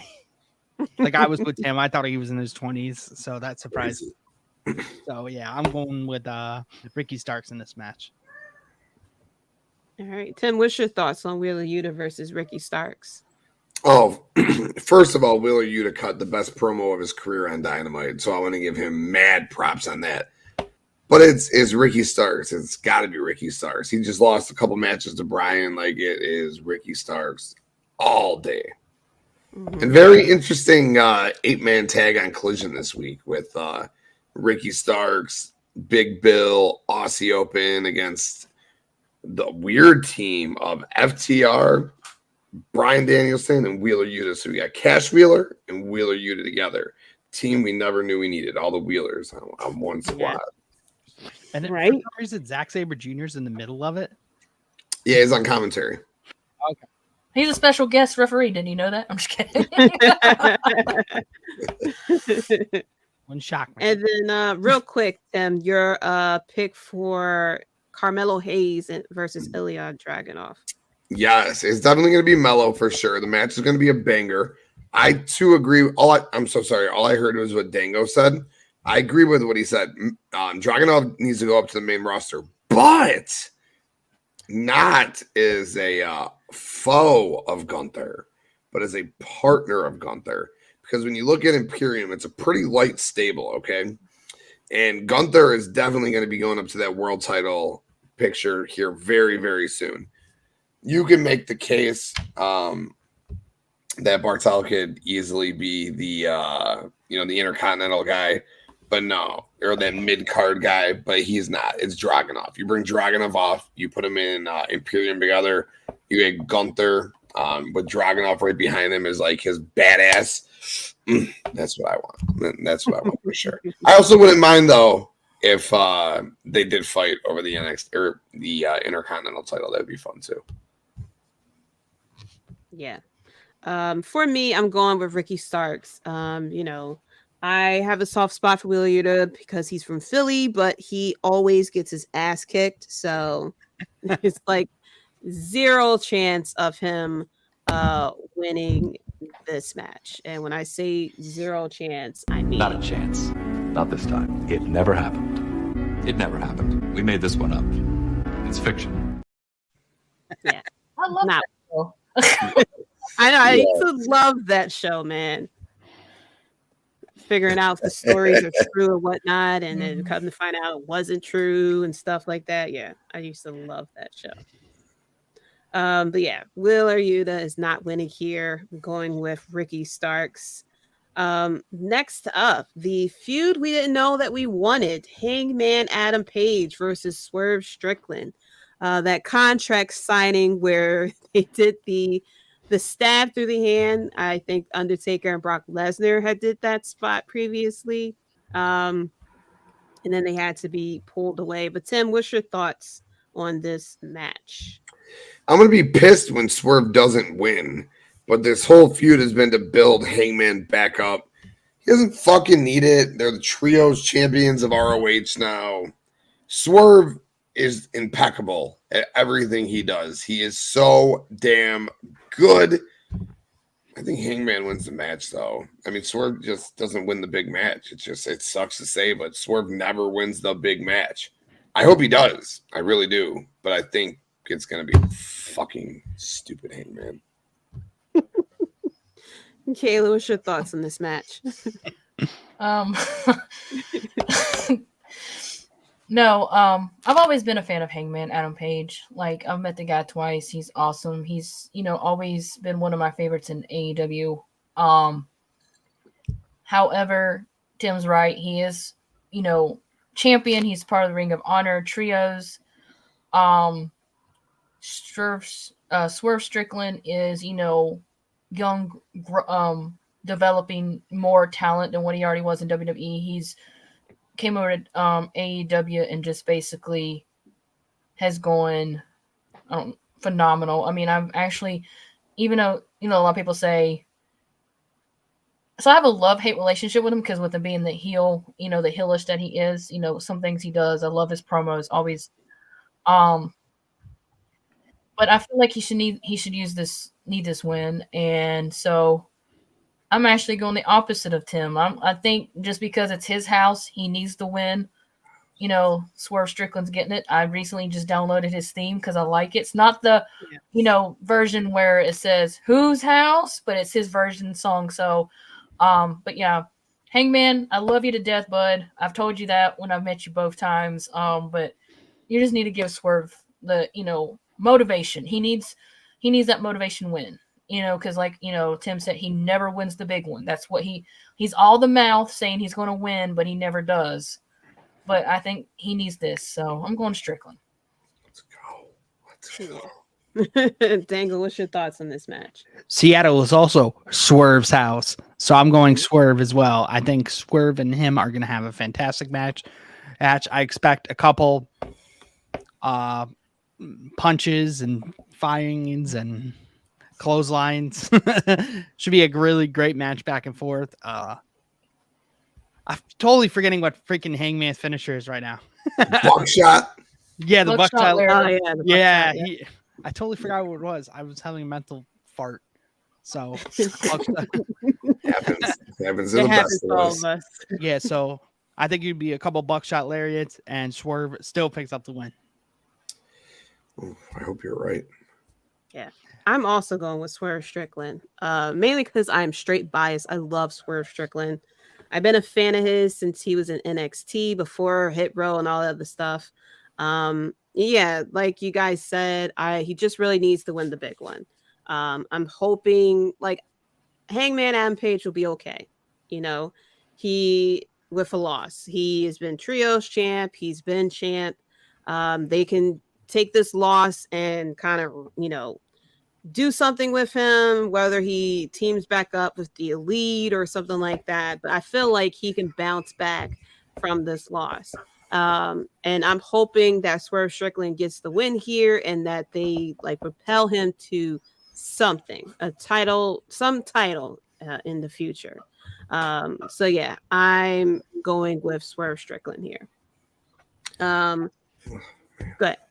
I hope you guys are all right. That's it. That's it. Yeah. I hope you guys are all right because it's definitely Swerve's house, no doubt. It is. Hey, Tim, are you gonna have a different one once the prediction sheet comes out? I'll probably write Swerve on it, but mentally, I don't know. It's sorry, I'm having a hard time not thinking hate. Just so all the promos, everything Swerve said, it just makes it seem like Hangman's gonna get out of that rut and win. Yeah. Not a chance. Not this time. I mistakenly hit that. It worked. It was good timing, though. Ivan says Swerve needs this win to at least help him develop his status and put him in the mid-card level, at least TNT shot or international shot. Completely agree. He definitely needs this win so that he can go on to get, like I said, a title shot somewhere. Because he is definitely worth it, especially with Prince Nana getting over with the dance and everything like that. So, you got to do something with that. But the next one, for the number one contender match for the AEW Tag Team Championship, we have the Young Bucks going against the Guns versus the Lucha Bros versus Orange Cassidy and Hook. Dango, what's your pick for this match? I'm gonna go with something. I'm gonna go with Hook and Orange Cassidy because I think that's an interesting team. I think that's Orange Cassidy is a wild card, especially because that band rarely loses. Yeah. So I think him teaming up with Hook, he can do most of the work and then have Hook come in and someone where Hook, it's a good tag team partner for Hook to at least learn some stuff off of. So I think I am going with Hook and Cassidy. I can see something like a finisher like the Orange Hook. Look at Dango booking out here. There we go. The Orange Hook. If the AEW insiders are watching this, please credit Dango with that idea. Caleb, what's your thoughts on this match? This is a match I've kind of gone up and down with. You would pick, what the most logic would be. But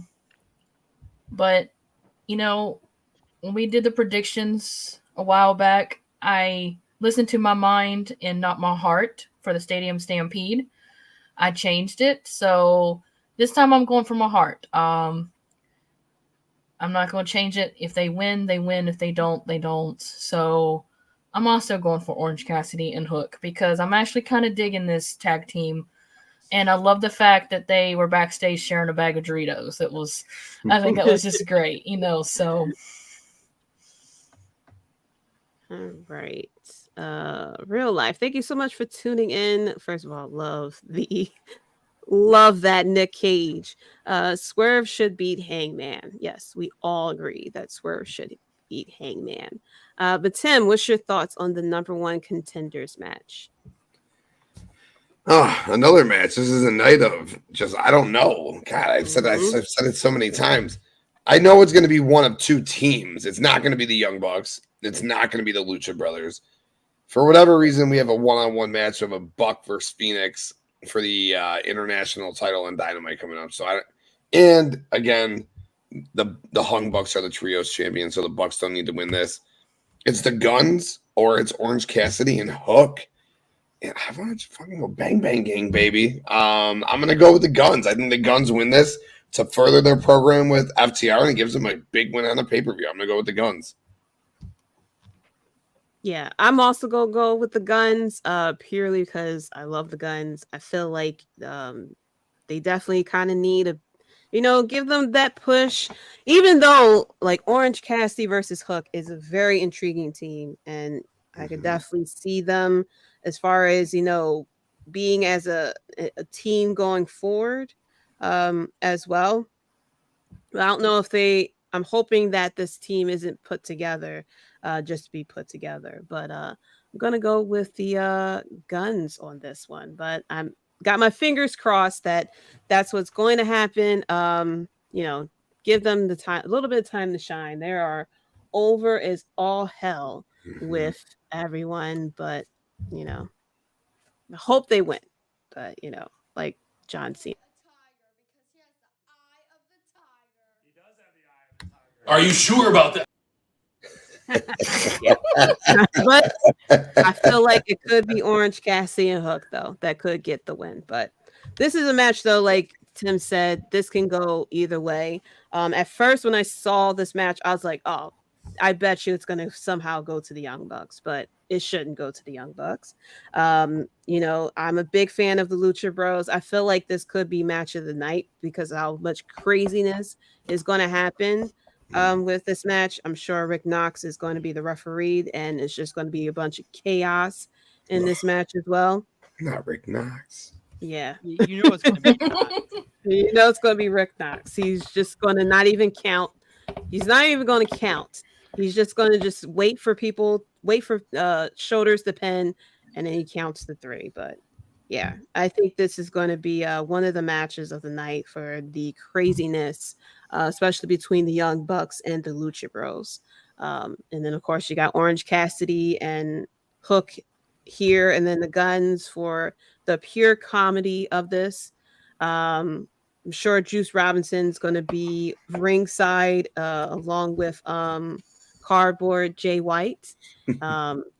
And I cannot wait for the antics that they do ringside like they did during Jay White versus Andrade, because I damn near was in tears when they were sitting there just fucking with Andrade ringside. So but next up we have Kenny Omega, Chris Jericho, and Kota Ibushi going against Konosuke Takeshita, Sammy Guevara, and Will Ospreay. Tim, what are your thoughts on this match? Banger. That's what my thoughts are. Banger. That's it. Like, this match has match of the night potential written all over it. Omega and Ibushi, the Alpha. You got Guevara, Will fucking Ospreay. Yeah, Chris Jericho's there to add all the fucking story to it. Oh, this match. I love the introduction of Sammy Guevara to the family. That was awesome. And Takeshita and Guevara, they are, kind of like upper mid-carders in AEW. And then you just throw Will Ospreay on top of it. What a fucking faction. Like, that is a beautiful faction. I think they win. I'm gonna go with the family. I think the family wins this match. I think this is match of the night for sure. I mean, Kenny Omega and Jericho. Jericho just beat Sammy. That's why I'm thinking like Sammy's probably gonna go over. Will Ospreay gets the win over Kenny. Yeah, Kenny. You know what? I'm gonna change my Swerve pick to Swerve, and the Elite all lose tonight, and I'm gonna be one happy man. All right. So we're gonna go with the family wins this match. Swerve beats Hanger, and that's where I'm ending it. And this is gonna be my match of the night. I'm so very fucking much looking forward to this match. Yeah, definitely, because we're pretty much getting Kenny versus Will Ospreay all over again. Yes. Kayla, what's your thoughts on this match? I do like Jericho. I do like Omega, but yeah, with Sammy losing to Jericho in their one-on-one match, I believe that Sammy's going to get the upper hand on this one. Like I said, we're getting Will Ospreay again and Cody Omega. Wow. You love that man. I don't mean to say Cody Omega. I don't even know where that came from. But no, we'll get Ospreay versus Omega again, which will be great. So yeah, Sammy's side's going to probably get the upper hand because I think they kind of, Jericho's just in there because Jericho's got beef with all of them, really, except for maybe Omega and Ibushi. But hey, who knows? We don't know what goes behind the scenes, so. Exactly. Excalibur probably bring up that they had beef sometime way back in like 2016 or something like that in New Japan or something. He digs deep sometimes on commentary. It's like, dude, how do you even know that? He was there. All right, Dango, what's your thoughts on this match? Like I'm going with Tim. This should be a banger after banger after banger. It should be a very great match. I expect. I'm thinking either Sammy gets on Jericho. Get that back. I'm going with that. So the family wins. Yeah, I feel like this is going to be one of the matches of the night. It's a lot of great matches on this card, and I cannot wait to see Kenny versus Takesha, Kenny versus Will Ospreay, even Kenny versus Sammy Guevara, who came out looking like a grown man. Not the anime entrance or anything like that. I mean, he looked like a grown man. First of all, Ivan said, "You're a banger, Poppy." Oh, love you, Ivan. Love you, Poppy. Love you, Poppy. Oh. And then he says, how corny would say, take Ashita. This match would help develop Sammy and Takesha with the 6-man win since you're beginning the Callis family. So it makes sense for the win for them. Yeah, definitely. Like I said, when I believe it was during the Dynamite, the Grand Slam review, that, Don Callis has a good track record. I mean, he's when Kenny Omega was with Don Callis, that's when he became the belt collector and went around collecting a bunch of belts. You've seen what he'd done with Takesha in a short period of time. So if I was Sammy Guevara, yeah, I'll switch over to the family as well. Look at what Sammy has done, with Chris Jericho this whole time. He only got the one title shot and it was a fatal 4-way. Wasn't even a 1-on-1 title shot. So yeah, I wouldn't blame him for joining the family as well. And I'm going to go with the family to win here as well. But I hope this match goes for a hot minute just so we can see all the Ospreay, all the Kenny Omega, all the Ibushi and Takesha as well. And Sammy as well. Mm-hmm. Even Chris Jericho, I'm fine with. But yeah, just give me everything, the craziness from this match as well. But yeah, I'm going with the family on this one. God, there's just so much talent in this match. Like Sammy and Ibushi linking up, like that just gets me going thinking about that. Oh man, like you said, Sammy and Omega, that's gonna be a lot of fun. Seeing Ibushi and Takeshka finally go at it. Oh, Poppy, I am excited. This match, like I said, banger. This is the match. In the story, and that's probably why, is because they told such a good. Look at all the levels and layers that have gone into this with Callis and Omega. Takeshka turning. Takeshka beating Omega twice. Ospreay and Omega.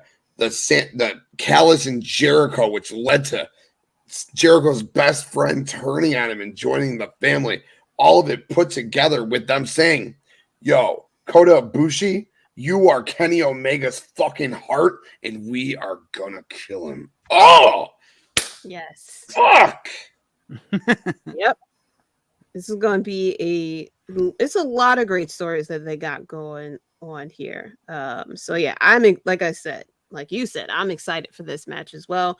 All the different matchups that we'll get to see that could potentially go on to, actual feuds. We could have, Kota and Takesha feud going on out of this. We could, eventually go into Ospreay versus Omega 3, maybe for Wrestle Kingdom or something like that. This could be the starter of it as well.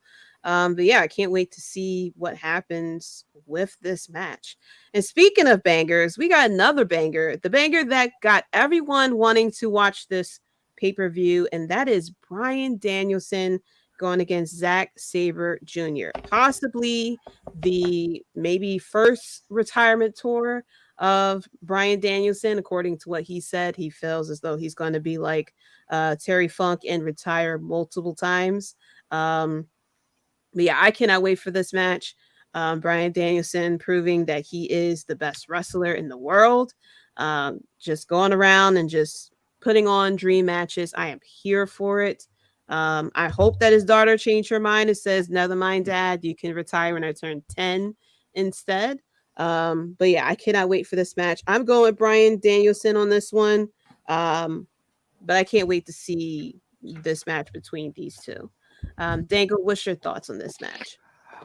Oh, this is gonna be the match I've been most looking forward to on this pay-per-view. I think everyone's with me on this one. Mm-hmm. Bryan Danielson, Zack Sabre Jr., and two of the most technically sound wrestlers, probably of this generation right now. Two of the highest that know their stuff. So it's gonna be it's gonna be a lot. If you like wrestles, there's gonna be a lot of wrestles. Yes, it's going to be a clinic. Dan says the end game of this match will be Danielson winning ABC, then facing Ospreay at Wrestle Kingdom after Ospreay faces Zack Sabre Jr. in 2 weeks at Royal Quest. Yeah, that's another banger right there. Danielson versus Ospreay. So yeah, I'm going with Danielson. Here we go. Ivan says, going nutty, my dream come true. Sorry, apologies for this, but this guy meant nipple mania going wild. Yeah, here go Ivan and Tim right now.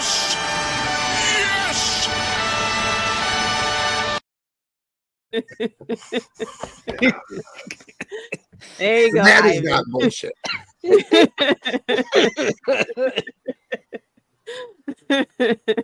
There you go. Okay, Kayla, what's your thoughts on this match? I mean, you've already seen that Bryan, can take down, Okada now that the fact he's going up against Zack Sabre Jr. Although I kind of made the joke that Okada didn't break his forearm too well because Bryan's, still wrestling. But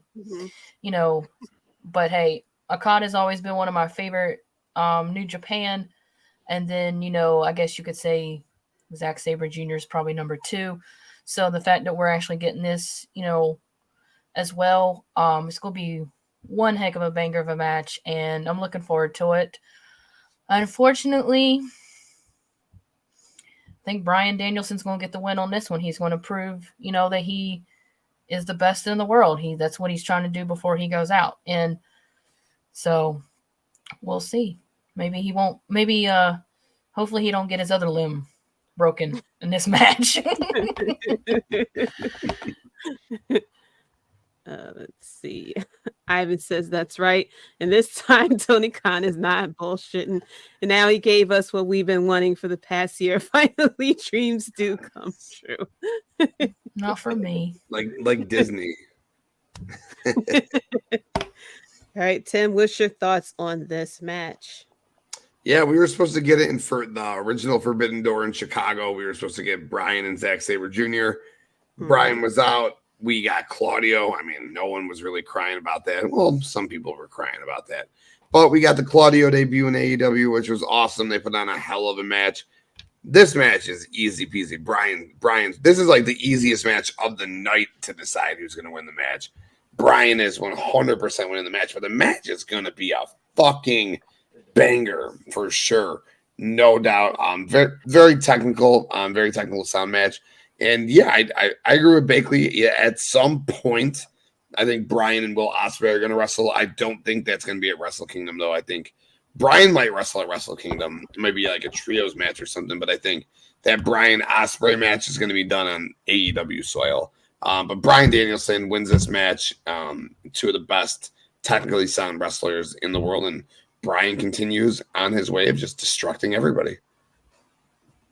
Go. Ivan said, Kayla, we're getting a tie, and the rematch will be at Wrestle Kingdom.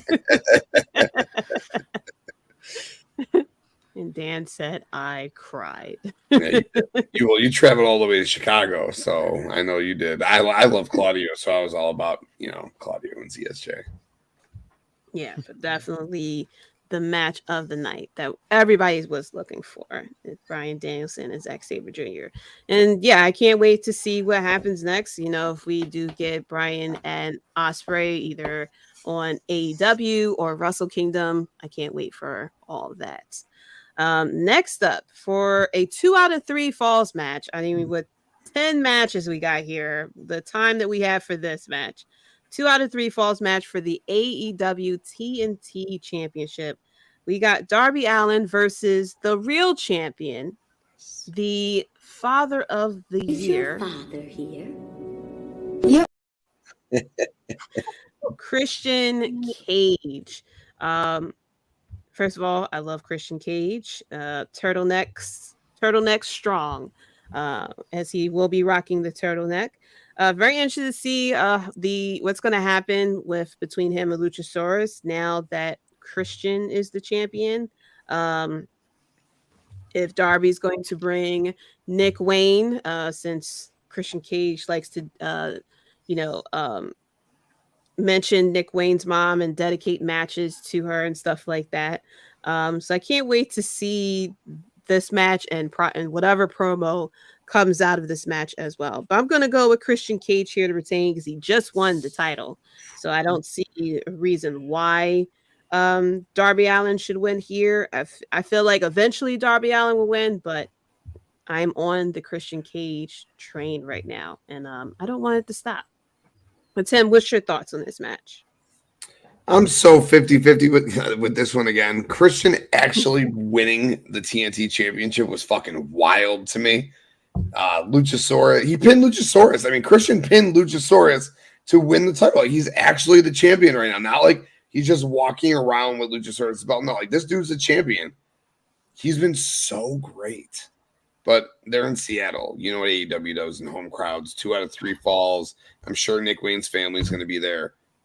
I thought that they were doing this Christian Nick Wayne thing to have Nick Wayne beat Christian for this belt, though. But does Nick Wayne really, with all the talent on this roster, is Nick Wayne really the guy to beat Christian? I think here's what happens. Darby Allin defeats Christian in the 2 out of 3 falls match in Seattle, and then Christian recruits Jack Perry to come in, and Jack Perry wins his first real singles championship in AEW when Jack Perry defeats Darby Allin to become the new TNT champion. So that's what long-term booking kind of how it plays out. Okay. Dan said, calling all fathers, Christian needs your wife and kids in attendance. And then I even said, hide your fathers, everyone, before you ask how your father is doing or our mother is doing. And then he also said, I agree, Christian winning will give him against Sting next 101 since the last time they fought, man, so long ago since TNA days. Yeah, definitely. I can definitely see that eventually happening. And then, I'm sure that Christian Cage would probably ask Sting. Is your father here? I thought of Christian Cage as soon as I saw that clip. So, but Kayla, what's your thoughts on this match? I mean, it can go either way. Like you said, Christian finally became the champion, by pinning Luchasaurus. And I made it. If you watched the AEW review on Wednesday, I kind of made a joke about how Edge would debut and come out as Edgeosaurus, which is kind of funny. But Tim's right. AEW does love to honor in hometown. I believe that Darby is going to get the upper hand with it being in Seattle. And Luchasaurus could get angry because Christian lost the title. There we go. Yeah, I completely forgot that Darby's from Seattle. But I'm still going to join the Christian Cage. I mean, he can get more heat by defeating Darby in his hometown. We'll see if TK, the Tim will, not Tim, Tony will allow that to happen. But Dango, what's your thoughts on this match? I'm also going with Darby Allin because I think that there will be a debuting perimeter or ledge or Adam. No, it's Edgesaurus. Get it right. Will debut because as of this morning, he is no longer on WWE's internal website. So they're getting it ready because they know. Yeah. I think his contract expires this week, I think they said. The 30th. I don't know if it's today or the 30th. Crazy. Okay, so it can happen. So you're saying there's a chance. We haven't had a debut in a while. No, we haven't. Everybody and their mama thought that we would get one at Full Gear and then one at the Grand Slam, but yeah, we shall see. But yeah, I completely forgot that we're in Darby's hometown. So yeah, it can definitely go with Darby winning here. And yeah, it could possibly have Edge debuting here. I know a lot of people want Edge to immediately join with Christian Cage, but I think he's going to be cheered as soon as he comes in. So if he does debut, I think he'll be the reason why Christian loses the title or something along those lines. So yeah, definitely going to be. He'll be like, "What are you doing here?" Exactly. Yeah, I can see things go either way, but yeah, I'm officially going to go with Christian Cage on this one, but it can definitely go to Darby Allin here and have the the hometown moment. Next up, the only women's match to check off the list for Tony Khan for the AEW TBS Championship. We have Chris Statlander going against Julia Hart.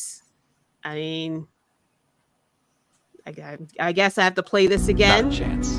Not this time. It never happened. It never happened. We made this one up. It's fiction. I don't think there's a slim chance that Julia is going to win here. Even though I love her entrance and she's like very cool and everything, but I think it's a slim chance of Julia Hart winning here. I think we're going to have Chris Statlander retain here. It's just a matter of how long it will take for her to finally put Julia Hart down. But Dango, what's your thoughts on this match? I agree with you totally, Jaydee. There's no way that he ends up that Julia beats her. So I'm going with Chris. Kayla, we all know what you're going for. Do you now? If you go Julia Hart, I'll be shocked.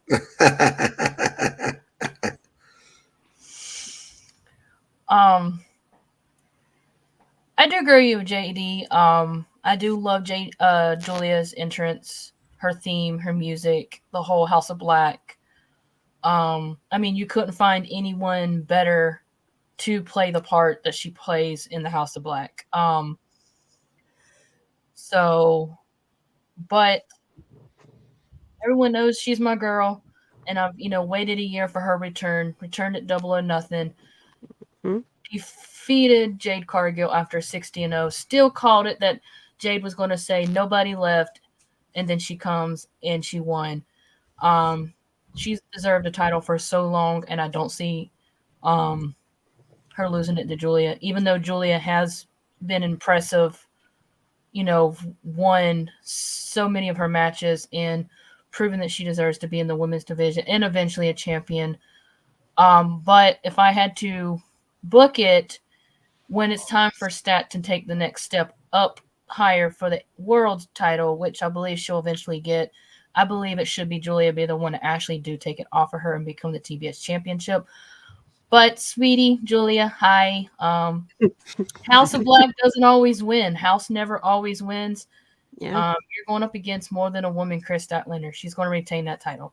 And I don't see her losing it. And if she does, Tony Khan, you're going to get an earful. You might get a nice little email saying, why you do this to me?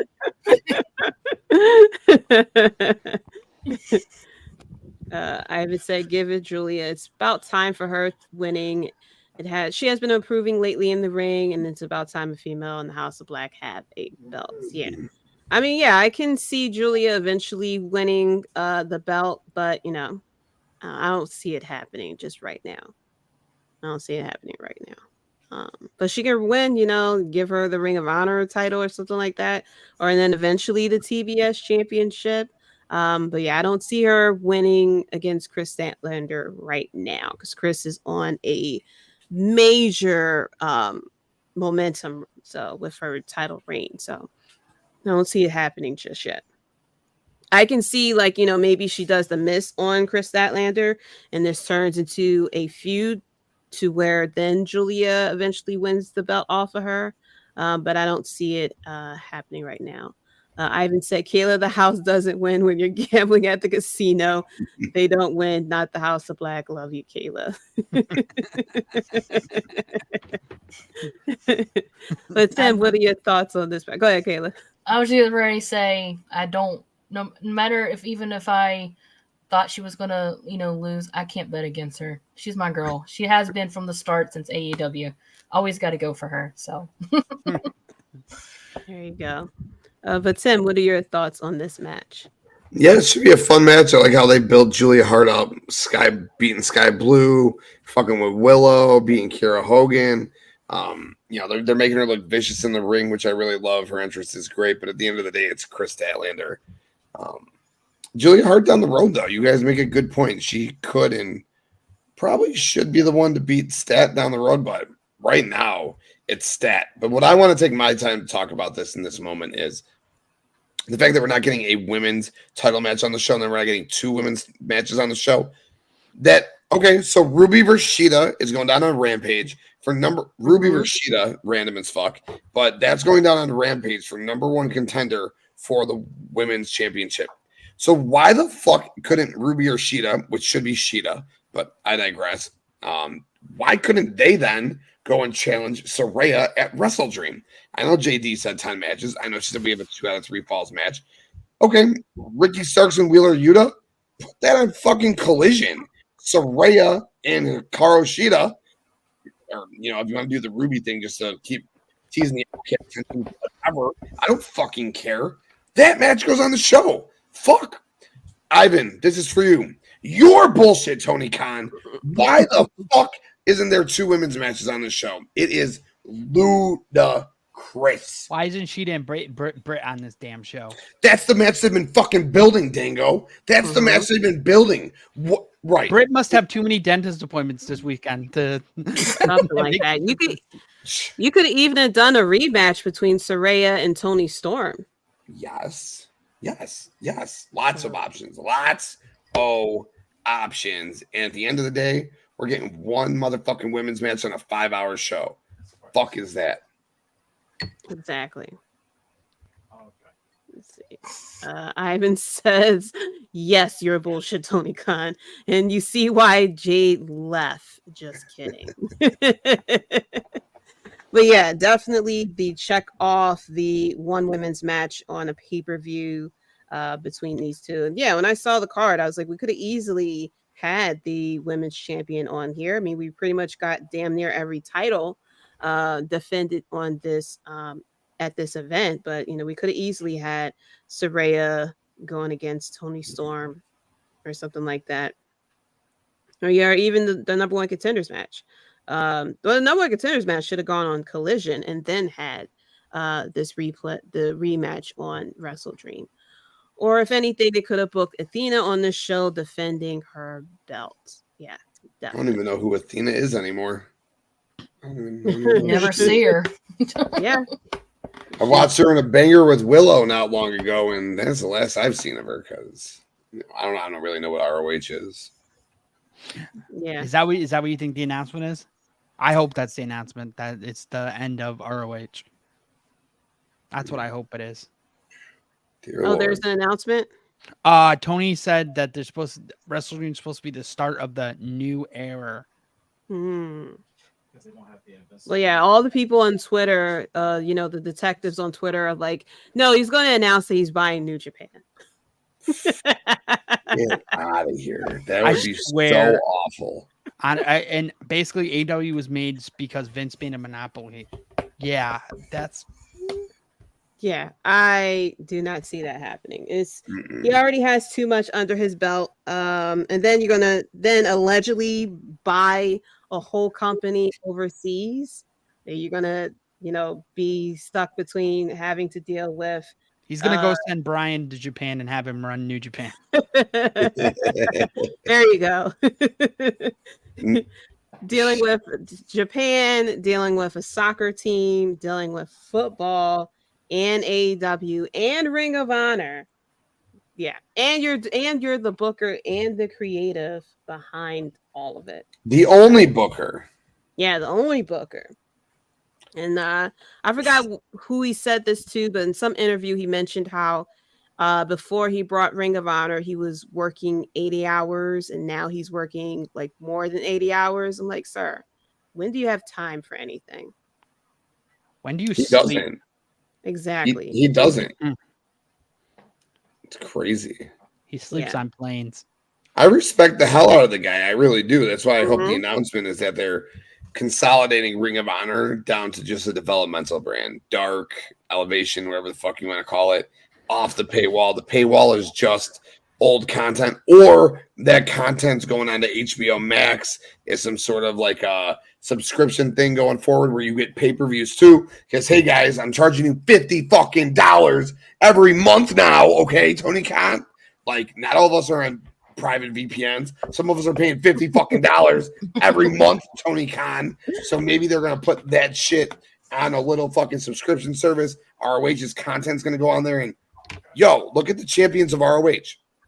Eddie Kingston. He said ROH's championship's great, but he wants to go for the real world championship. Okay, that's disrespectful as fuck to the ROH world title. And it's exactly what I've said for the last year and a half. That shit is not a real world title. So maybe that means that we'll get Eddie and MJF down the road. Let's go. Sign me up. MJF and Adam Cole are your tag champions. What the fuck? The Hung Bucks are your trios champions. Athena, a goddess, all right, is just wasting away, whittling away as your women's champion. Shibata is your pure champion. And Joe is your TV champion. You could do all sorts of fucking champion for champion matches. ROH and AEW consolidate them motherfucking belts down and go from there. And I hope to God that's what they're fucking doing, Dango. That's what I hope. Yeah, well, Ivan said, don't say that, Dango. Don't say that. Nope, he is not buying New Japan. Nope, not going to happen. And he also said New Japan just announced their partnership with CMLL and MLW. Yeah, exactly. Yeah, I'm hoping that the announcement would be that they're moving to, Max or something like that, because the networks are kind of pushing for them to do monthly pay-per-views. And $50 a month. I mean, if you pay full price between WrestleDream and All In, I mean, that's $200 with between All In, All Out. No, All In, All Out, and then WrestleDream. So $150. Yeah. Just this month. Change. This month. Fuck. Too much. I mean, not everybody got $50 to shell out every single month. I mean, they put on good pay-per-views, but having to send out $50 each month. I mean, some of us are on the VPN, so it's $20, but still $20 is still a lot, especially when you already have subscriptions like to Max and Peacock and Netflix and all other stuff. But yeah, paying $50 a month for the pay-per-views. Dang it, Bobby, that's exactly what we don't want. So yeah, no, we do not want that. Yeah, I think I got everyone's predictions with Chris Stanley and Juilliard because we went on the tangent there. Yep. Okay. So next up, we have a weird match, for the Ring of Honor World Tag Team Championship match, because Adam Cole jumped off the ramp very weirdly, broke his ankle in 3 damn places, and broke a ligament. Did you see the picture? What the fuck? I did see the picture. I'm like, Kayla, did you end up seeing it, Kayla? Yeah, it finally showed up in my newsfeed on Twitter. So yeah, I saw it. What the hell?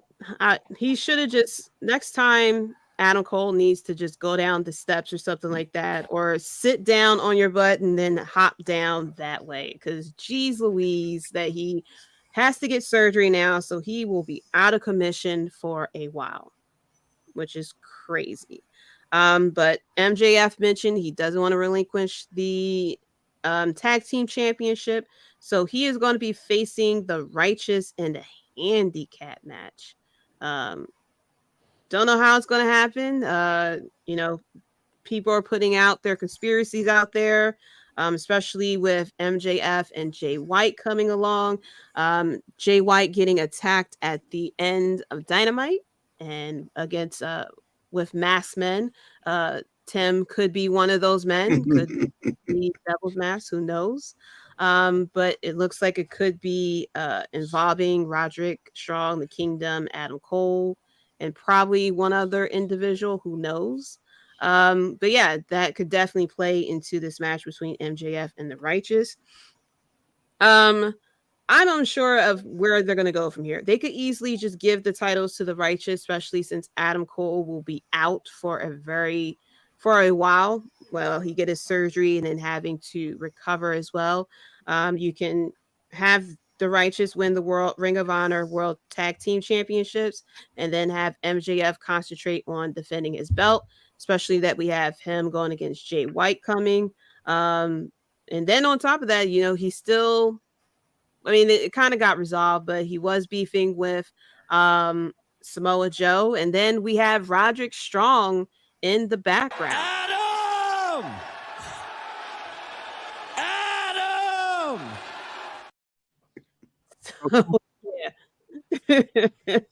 So yeah, definitely going to have, Roderick blaming MJF for Adam's injury, and then they can start a feud from there. I don't know. It's just going to be weird. It can go either way. That MJF can retain this title, but I don't know how he's going to hold on to this title for the next 3 months, while Adam Cole recovers, unless he gets a mystery partner here to join him. But I'm actually going to go with the Righteous for right now. Give them the title, let them handle the Ring of Honor Tag Team Championship, and then have MJF concentrate on defending his title. Dango, what are your thoughts on this match? I agree. I'm going with the Righteous as well. Until I find out what Mr. Champ has up his sleeve, Mr. Scarf. So, as much as I want to go against the Scarf, Scarf. There we go. Ivan said it's going to show Tony Khan. Do not do any stages like that anymore since Moxley and Cole got hurt. Geez, you're bullshit, Tony Khan. Get your stage right. Yeah, I guess it's watching the jump over again, that the stage is very high. And I thought they had steps on the side that they can go down on, but Adam Cole was just in such of a rush. He just jumped down. But yeah, Kayla, what's your thoughts on this match? I was actually kind of sitting here just thinking on something. Since he kind of technically is involved with this whole MJF and Adam Cole, what if Adam Cole trying to be a good friend to MJF and say, hey, Roderick's taking my spot? Something I could see that kind of swerve being thrown in there, or a mystery partner or something, but I'm going with MJF. I think something's going to, either Adam Cole is going to give him, say, hey, Roderick's taking my spot, or one of the Kingdom, or whatever. Like I said, it's MJF. He always has something up his sleeve, or in his case, something up his scarf. Yeah, there we go. Tim, what's your thoughts on this match? Yeah, MJF is going to win this match for sure. This is the most compelling story in all of wrestling right now. Mm-hmm. It is just absolutely fantastic. The way they ended the show on that cliffhanger was great. And it has everything to do with MJF. And my brains have been spinning because obviously the person in the mask was a little bit smaller. Someone, Bakley had mentioned it could be CJ Perry in like a new stable she has. No. The woman is Maria Kanellis, all right? She is the one who is under the mask, all right, who is like the leader there.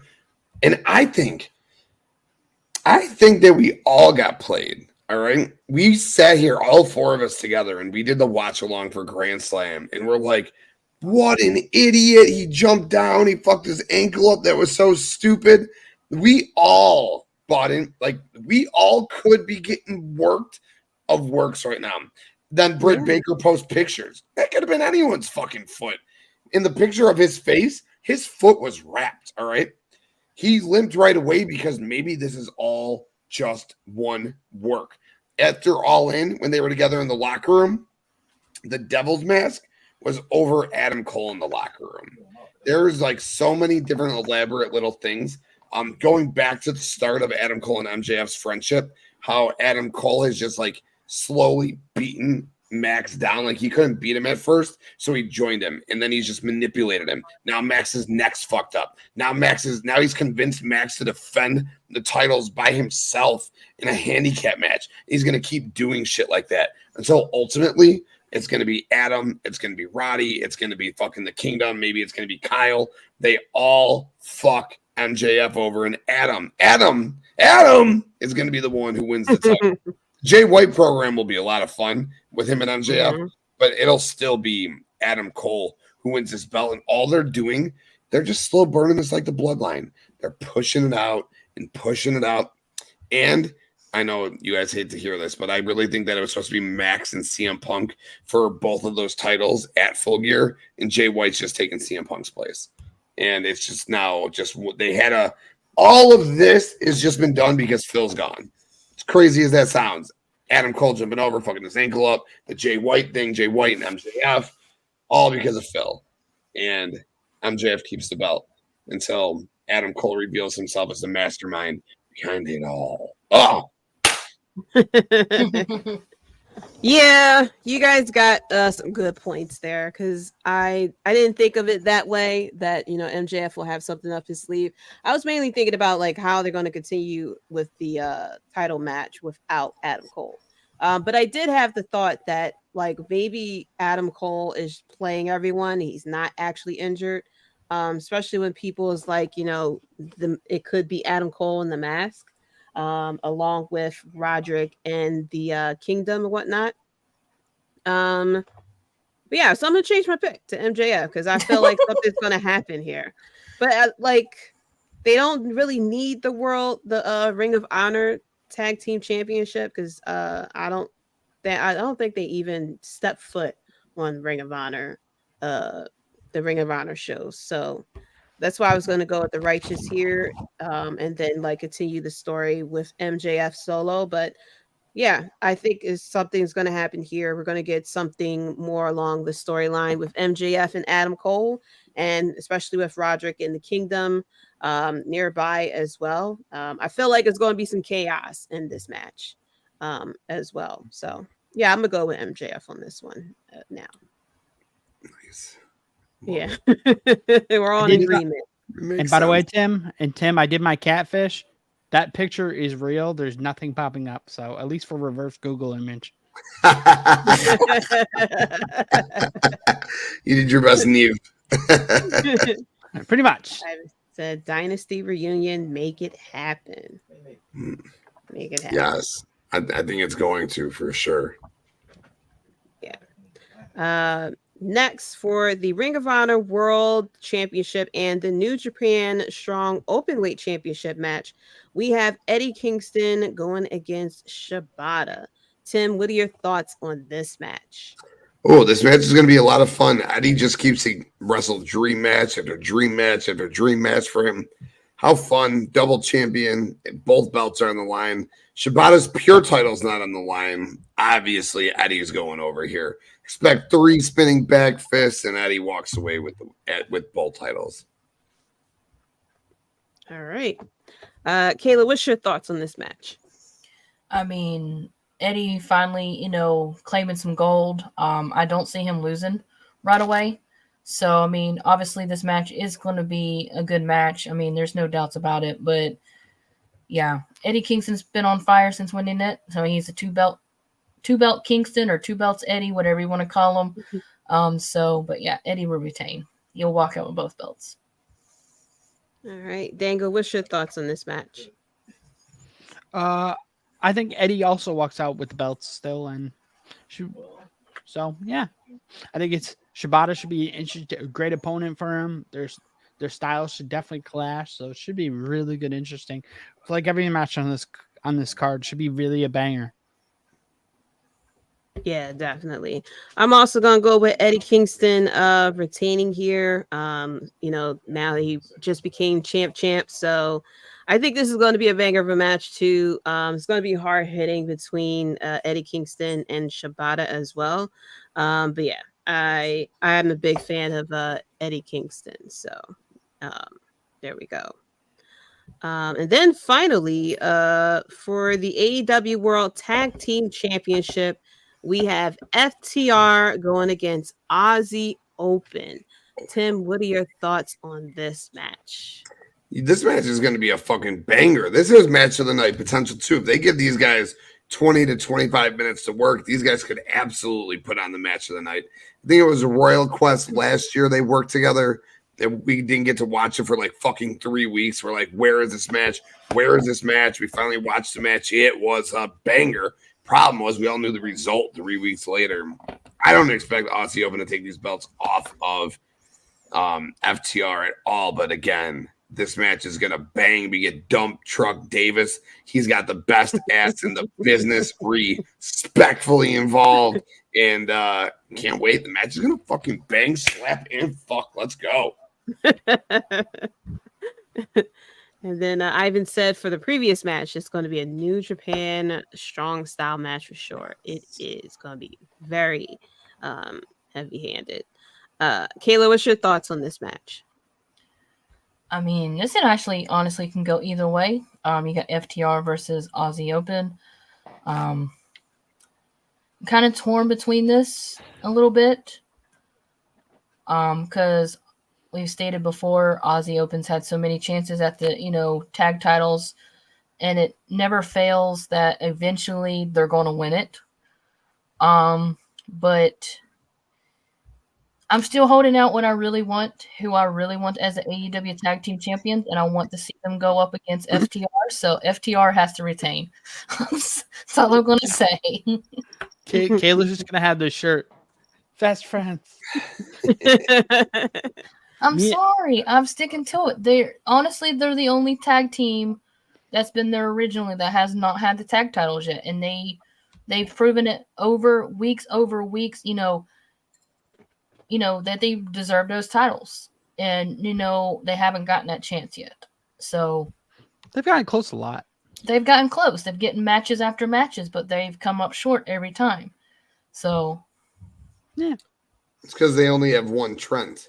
If they had two Trents, then they'd be tag champions. But the problem is that Trent's basically wrestling a handicap match every single time they wrestle. Yeah, Chucky does seem to get knocked the heck out every time. It's just like, really, Chucky? Yeah. Really? Yep. Definitely. Ivan said that tag match is going to be a banger. Exactly, Poppy. Royal Quest rematch, man. This match is going to be the match of the night for sure. Yeah. I hope they give him time to work and it's not like a 12-minute match. Like this needs 18 to 20 for sure. Yeah, for sure. Yeah. I definitely agree with you, and I'm also going with FTR. I also think it should be 50-50. This can go either way. I can see both. Especially, I don't know, I haven't heard any updates about Cash's problems, so I'm not sure what's going on. So, or Wheeler's problems. So, yeah. I'm also gonna go with FTR to retain. Thank you.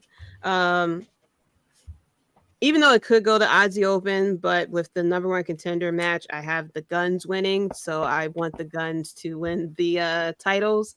But I'm a big fan of Aussie Open. Oi, oi, oi.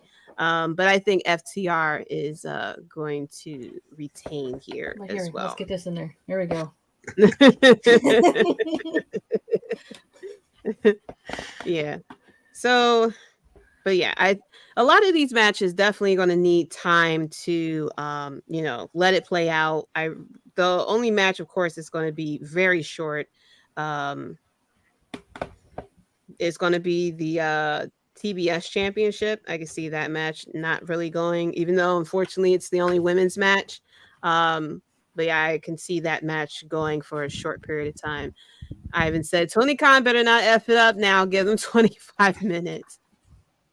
But yeah, this match, the 6-man tag match, Bryan Danielson versus Zack Sabre, Christian Cage or Darby Allin's going to go for a little bit, and the number 1 contender match could go for a while too.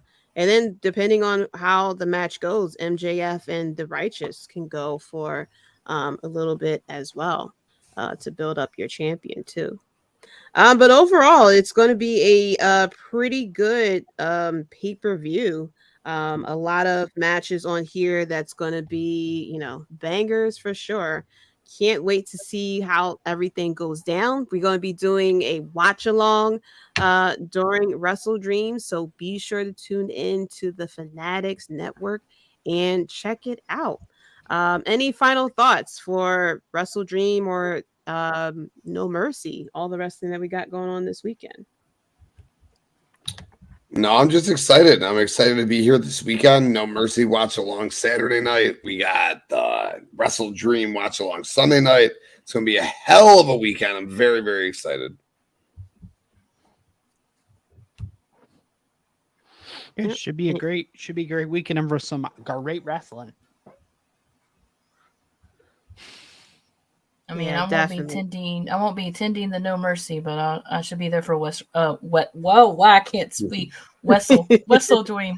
WrestleDream. It's been a long day. I mean, I've been awake since 8 a.m. Work was crazy. Didn't get off until almost 7. So I'm just like, yeah. If I didn't love you all, I'd probably just say I'm going to bed. But hey, I needed this after today. So yeah, it's going to be a lot of great wrestling this weekend between NXT and WrestleDream.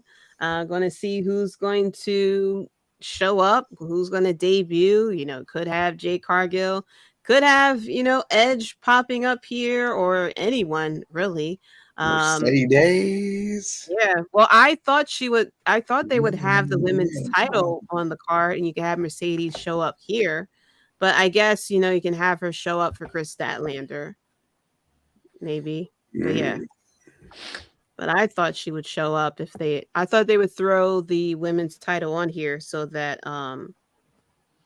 they can put her to show up for that. I mean, because obviously she's going to try to go after a title instead of just a regular feud. So unless she decides to come back. Yeah. She just saw what Jade just got. Yeah, it could happen. We shall see. If they want her back too. I mean, they just got Jade Cargill. I don't know if they're gonna want Mercedes back just yet. But we shall see. But that's it for the Wrestlebread podcast. Thank you to everyone for watching and tuning in. Shout out to everyone in the comments, and even those who are just lurking and watching as well. Thank you to Tim, Dango, and Kayla for joining me for this prediction show. If you guys enjoyed y'all time here, be sure to check out our watch-alongs this Saturday and Sunday on the Fanatics YouTube channel and Twitch as well. You can also check it out on Facebook as well. So, if you want to have a great time, even if you are not an NXT fan or if you're not an AEW fan, still tune in.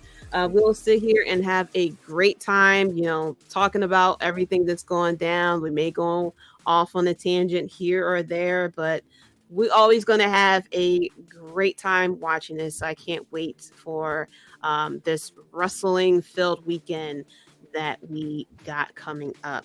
And before we sign off here, I'm going to go around to give everyone a chance to shout out. Where can they find you, Dango? You can find me at SwaggerBomb92 or at the Pump Boys, or you can find me tomorrow night, 8 p.m. SmackDown Watch Along / Outrage Control episode for this week because of WrestleDream being on Sunday. So me and Kayla decided probably not the best bet. So yeah, so you will catch me tomorrow night, and here's Kayla. Wow. You can find me at Writer Chaos on the X or Twitter, whatever you call it these days. I'm on Instagram with Writer Chaos. You can also find me on there as well at Outrage Control. Like Dingo said, we're doing the Friday nights watch-alongs, but tomorrow and Sunday for Outrage Control. But tomorrow is going to be, I called it SmackDown. The episode is going to be called SmackDown Outrage, which I thought would be perfectly. So catch us there, and you can also catch me on fanent.com. Also with the Queen's Takeover podcast at QT Bow Down. And Wednesdays on for the review show and watch along as well. So I think I covered it all. I do so much. It's just like I think I covered it all. You can find Kayla every single day of the week. Yeah, I know, right? That's what I feel like sometimes. Fanatics Network. And Tim, where can they find you? Yep. You can find me on Twitter at the Tim King Show, and you can find me right here at the Fan ENT everywhere. Website thefanent.com. Sports, wrestling, entertainment, everything we do under one roof. And you can find me on Roto Slappers. We do Tuesday night tailgate picks, AEW Dynamite reviews, watch-alongs. Tim King Show's back, just spitting my thoughts, doing my thing. Guests like Dango along the way. And you can find me all over this network. Jaydee, hell of a job tonight. Thank you so much for your hospitality and having me on your show again. Appreciate it. Yeah, no problem. But you can find me on Twitter at JDC137. You can also find the podcast at Wrestlebread as well. You can click the links in the bios for all the information. If you are a fanatic of anything, whether that is football, baseball, fantasy football, wrestling, entertainment, movies, gaming, anything, go to the Fan ENT, and we have a lot of great content over there, great articles and great podcasts as well. If you don't know what the Fanatics Network is, it is a group of people who are passionate about what they do. We are all fanatics about something. But be sure to go to thefanent.com, check out all the podcasts there, find out which one speaks to you, and go follow that person. We cover everything. So go to the Fan ENT. Be sure to follow the Fanatics Network on all the socials as well. You can catch us this Saturday and Sunday for the watch-alongs for No Mercy and for WrestleDream as well. I'm drawing a blank. I just drew a blank for this as well. But for for WrestleDream as well. It's time for us to go to bed. But yeah, for the watch along for WrestleDream as well. But thanks to everyone for watching, and until next time, guys,